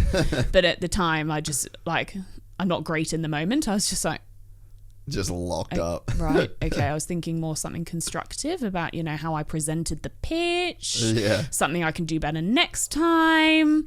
Not like the dad Right. criticizing my movie date outfit choice. It's like, in hindsight, I should have been like, who the fuck are you to comment on what dress I wear or how, you know, how I do my makeup or whatever to a sponsor pitch? Like, who the fuck are you to ask me that? That's so funny. Or to comment on that. But yeah, his feedback and his like his advice is so, I don't know, it's just different. It's different to me to everyone else. Yeah. And over the years when I've asked for advice, I can remember when he's one of the directors at PWR, which manufactures cooling technology, and for motorsport primarily. And I remember a few years ago, I said to him, I want to invest in PWR. Can you give me advice on the stock market? And he just went, nah, probably, no, it's risky. I probably wouldn't. I was like, anything else? And he was like, no, that's about it. And then like literally a few weeks later, my partner at the time said, I think you're investing in PWR. Hour later, they finished the entire conversation about investing in PWR in the stock markets and stuff. And I was like, why is that different? How? Why couldn't you have just had that conversation with me? Why am I hearing this secondhand? So it's certainly been, in terms of Triple Eight, I've definitely not had it easy, but I think that it also puts me in a better position to be able to see what he's done, what he does exceptionally well with the team. Because God, you don't put a team together like that for 20 years and have the success that we've had for almost 20 years by being shit. Like he's an incredible role model, incredible business person. I'm so lucky to get to learn off him every day. But I can also see what he's not so good at and where I can come in and fill those gaps. And Jamie and I, when we'll be kind of running the team together next year onwards, we're able to sit back and say, okay, well, that's, you know, that's a tick, that's a cross, that we need to work on that and how we can do that differently. And I think that the general reception to us running the team together has been positive, and that makes me feel better knowing that it's been quite positively received. But still, of course, there'll be people who are like, what credentials does she have? Even now, if something goes up on the internet, either, you know, usually about Melbourne Supercars or Speed Cafe or whoever might be kind of covering it, or there's a video on Red Bull Ampol channels or something, there's still always the people who are like, why is daddy's girl, you know, fronting the team? And, you know, I've been doing some broadcast work for Supercars, just like web videos for a mutual sponsor of ours. Yeah. And some of the comments are like, why is the boss's daughter wearing plain clothes? It's so unprofessional. Why isn't she wearing a team shirt? I'm like, firstly, it's because it's for a sponsor. It's not, you know, I can't be sitting there interviewing somebody from Kelly Grove Racing wearing a Red Bull Ampol shirt. Yeah. But why does it matter that I'm the boss's daughter? What has that got to do with anything? Like, why? There's always the people jumping in and being like, making some snide comment about, oh, daddy's girl. And it's just like, when I was made chair of the Australian Women in Motorsport Commission, people were like, oh, it's just another way of Roland Dane to get his fingers into race control at Motorsport Australia. And I was like, okay, if anyone knew the backstory of how this all came about, then it had absolutely nothing to do with my dad. It was all me. But there's always going to be those people. And, you know, I had a rant a few months ago, a couple of months ago on my Instagram page when I was going through a fun insomnia session of about like negative feedback on social media. And it got like, I couldn't believe how many views it got and how far it went, how far it got picked up, and the reception from it. Like, it has hundreds of comments on it. And I'm overwhelmed by how much support it got, because I'm not one for kind of putting myself out there, and because who gives a shit about my opinion? My opinion is just, you know, as useless as the next person's. But I did, like, it was a very personal post for me. I don't put that kind of personal side of myself out there much. And for the support to come out of that, because it was all about the haters and the wankers who say stuff on social media, whose voices are just way too loud. And I know that you've spoken about this to several guests on your podcast about like the wankers on social media and what social media stands for and that kind of stuff. But again, more tangents. It doesn't make it easier though. No, even when you know. I try not to read comments, and it was actually a lot of people thought that I had been reading comments about myself when I made that video. Yeah. But I hadn't. I actually was looking at comments about we've got one female engineer called Romy, who's an absolute gun. I love her. And it was comments like, why do we give a shit? How is this news? Like, it was Romy talking about coming back to engineering after being on maternity leave. I don't think there's been any engineers in supercars who've gone on maternity leave and then come back 4 months later to engineer a race car. Yeah, like, true. she's incredible. That's interesting, yeah. And people are like, why the fuck is this news? Another Triple Eight story, and don't want to hear it. And then the next post after that was one about Charlie Robinson, who has joined the broadcast joined the Supercars broadcast this year as a pit lane reporter, and one of the loveliest people. She's such a sweetie, and the comments on it are just brutal, and that's what upset me. I'm like, you don't know these people, you have absolutely no right to say any of the stuff that you're saying. Okay, yes, social media it gives voice to opinions, but why does anyone care about your opinion? It's so irrelevant, it's nasty, and why does anyone want to hear it? No, why is your opinion important enough to bash keys on a keyboard and hit enter? Yeah. It's just accountability. Sorry, it's accountability. Nah, it's fine. There's no real accountability for it, Like, you can just say it so easily. But with you going into that role next year, do you feel like there's a part of you that has to like change or like act a little bit differently, or do you think that you're going to pull back from things because you're going to be way more in the public eye or like the media eye? Like, have you thought about how that's going to go? Not probably that side of it. What I'm conscious of is how it affects your relationships with people who you work with. So at the moment, like I've got good friendships, like genuine friendships with people who I work with. Yeah. And even now, so I've just in the last month or so taken on HR, and even now that's a hard job to have friends. Yeah, totally. Yeah. And I can already feel my relationships with people changing, and in some ways it's for the better, because knowing that I'm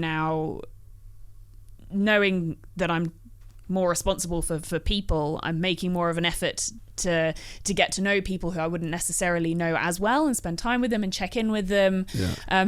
Probably just being a decent human being. Yeah. But so it's good from that respect. But on the other side of it, it makes it really hard when you're sitting across the table from someone telling them that, and thankfully it hasn't happened yet, but telling somebody that their performance isn't good enough or whatever, when you're genuinely you can practice on Ronan. But are we friends? I don't know. Are we friends? Yeah, okay. Yeah. Just roast him all day long. Yeah, so that's definitely that side of it is going to be difficult. Yeah. But in terms of like the media, I don't know. I haven't really given that any thought. No, I don't know. Yeah. What do you mean? Well, I mean, I know for me, like I've pulled away from like a bunch of shit.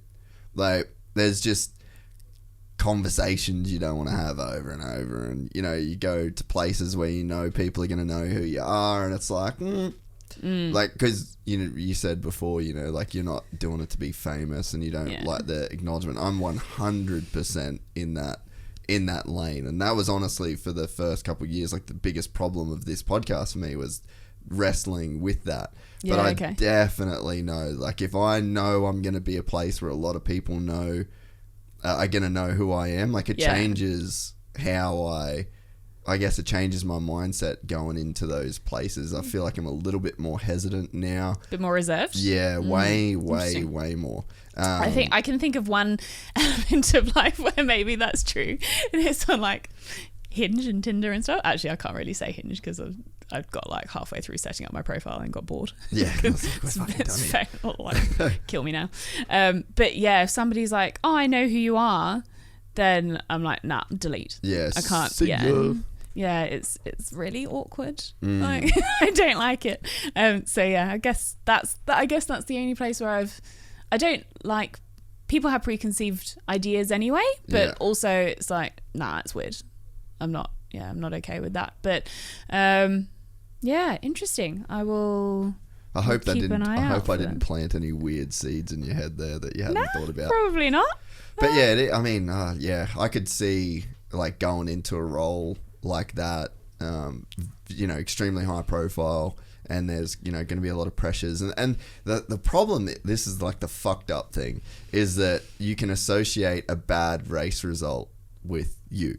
Or a bad race result with you and Jamie. Like, look at Williams in Formula One, you've got the daughter of, Claire Williams, one of the most successful race teams of all time, and then they start doing shit, and she's at the helm, and then all of a sudden, I mean, there is a lot of just extra bullshit that can come with it. Yeah, probably. Yeah, and it's... Yeah, we've got big ass shoes to fill. How we're going to continue that success is, that's a lot of pressure. But equally, I know that RD will leave us with all of the tools to do it and prepare us. Jamie and I have to make sure that we're going to feel as best prepared as possible to take on that challenge. And I'm excited for it, and it will be a challenge for both of us. Yeah. And I think that we both operate best when we feel like we're being challenged. Yeah. So, I'm not... Yeah, it's a thought. It's a concern about the performance side of things. But, ultimately, I'm not the person... I'm not going to be producing the race wins. I need to look after the people who will be producing the race wins. So, as long as I know that I'm doing the best I can... Yeah. Although that bar is very high. I don't feel like I've ever done the best I can at anything. Yeah. But, it all...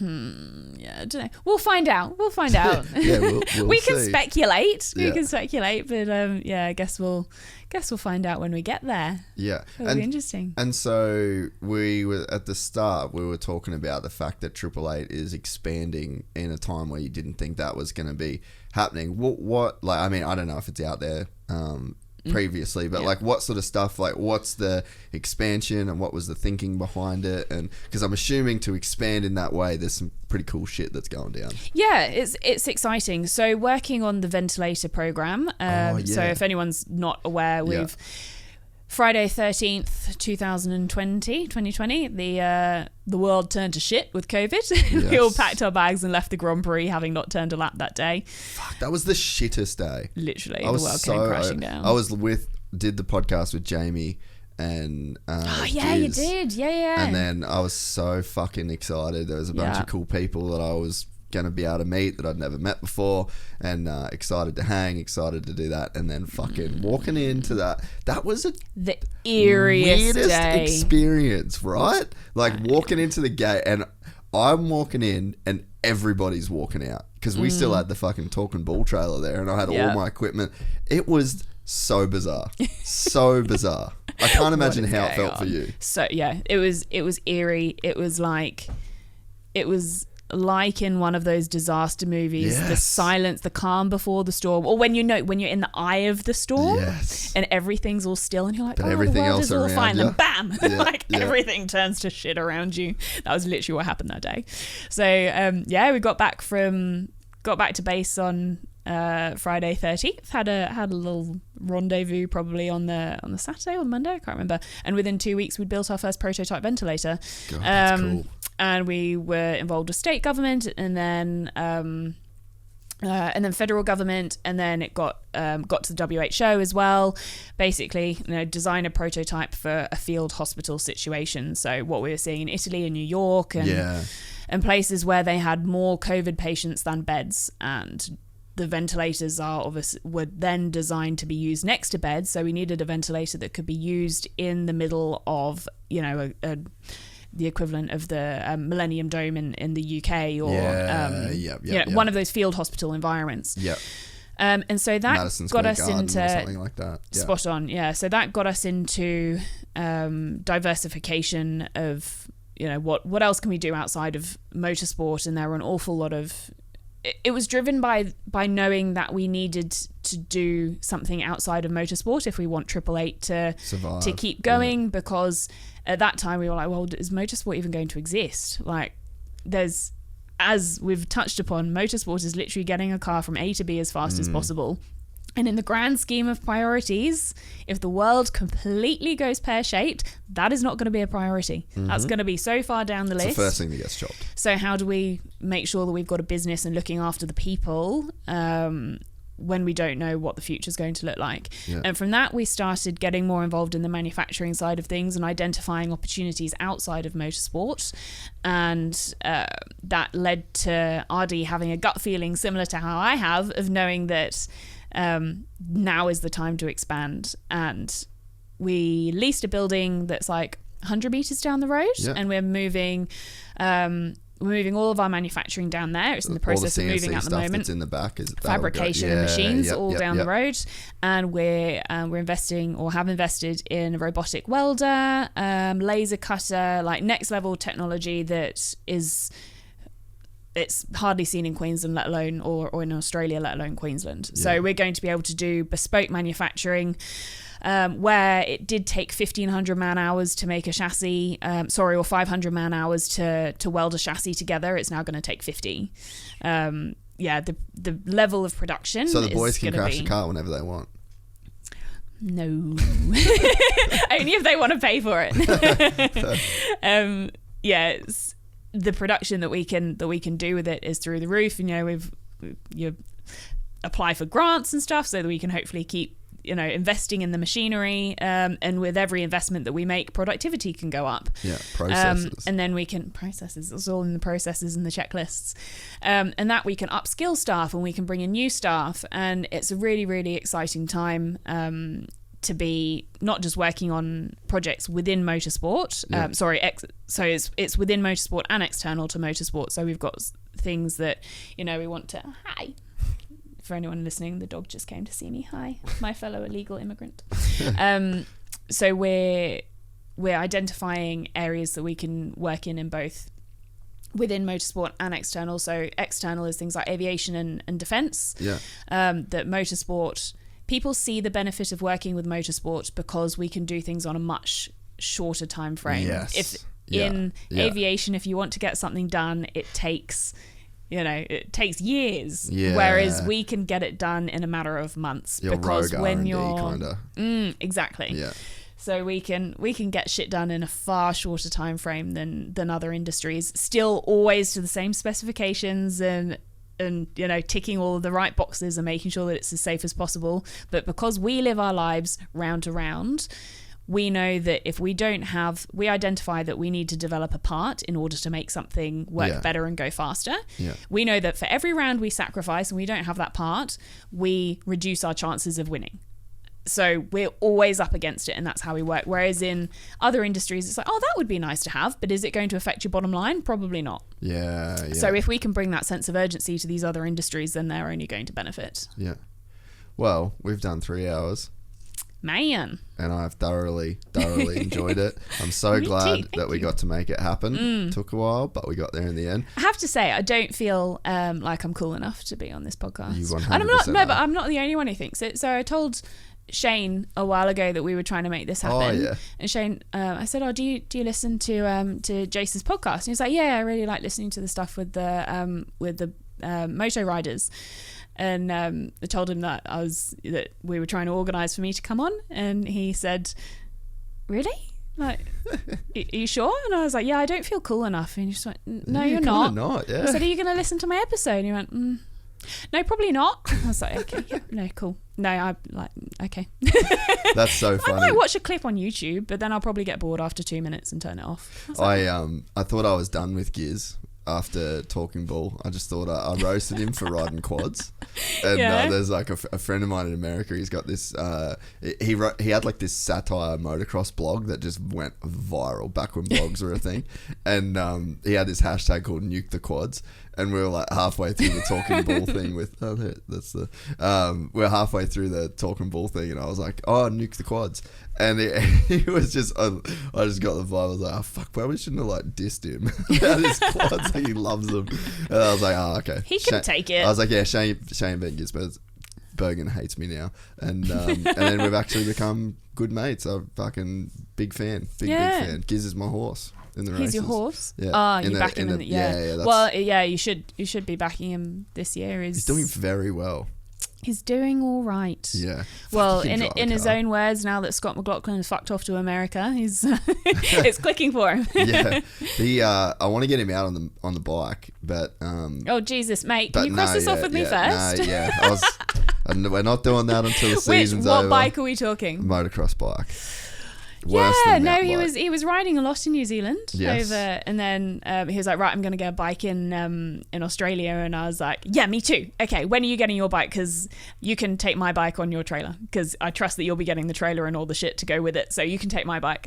And then he broke his collarbone. Do you ride motorbikes? So you've ridden motorbikes before? Yeah, I haven't done much in the last few years. I think I was last out on a dirt bike like just over a year ago. Yeah. So yeah, not for a while. I am booked into, because I've been on my RE license, like my restricted license this whole time. Have you got a bike? Like you've not got at the moment. No, Yeah, okay. I did have a KTM that I sold a few years ago. Needed your caddy.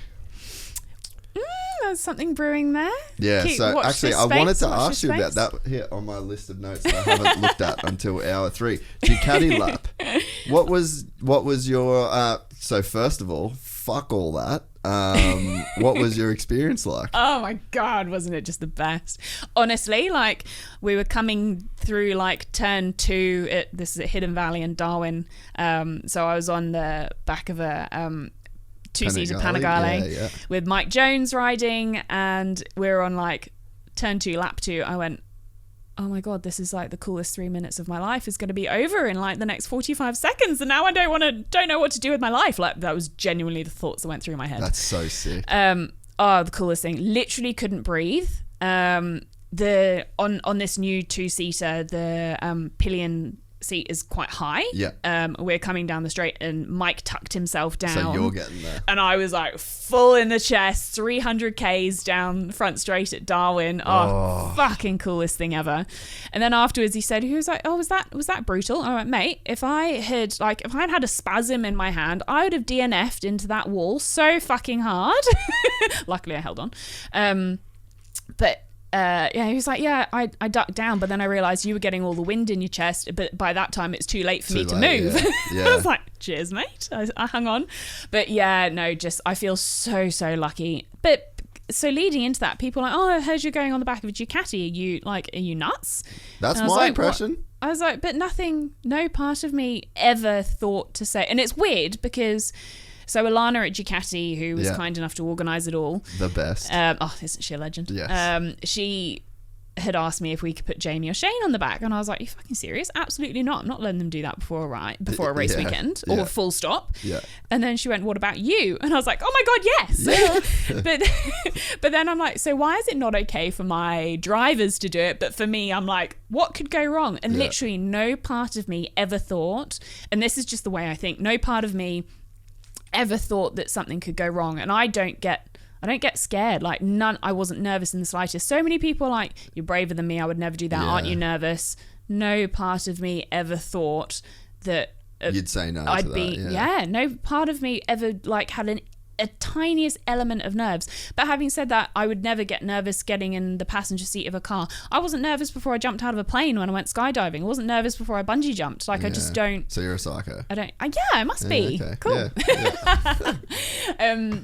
Yeah. No part of me gets nervous. You know when I do get nervous? Bathurst 1000. Because none of that is within my control. Yeah. I know that I've done everything I can to set up the race, to like do my part to look after the drivers and whatever leading into the race, and then it's completely over to them and the pit crew and the car. But yeah, no, long story short, Ducati ride was just the best thing ever. So yeah, watch this space on the Ducati front. There's something brewing. Yeah, right. Didn't he crash it too after? Yeah, he did. Yeah, binned it on like during qualifying. Oh, okay. So not when I was on the back. No. I thought it was that same sort of day on the same bike and went out there. Yeah, so that's okay. Fair enough. Qualifying if he's pushing it. During qualifying the next day, and he's just had 4 weeks off. Broken toe, broken finger. It was brutal at Darwin. A lot of they were having some issues with the curbs. Like one of the riders full snapped a toe on one of the curbs. Oh, yeah. Wow.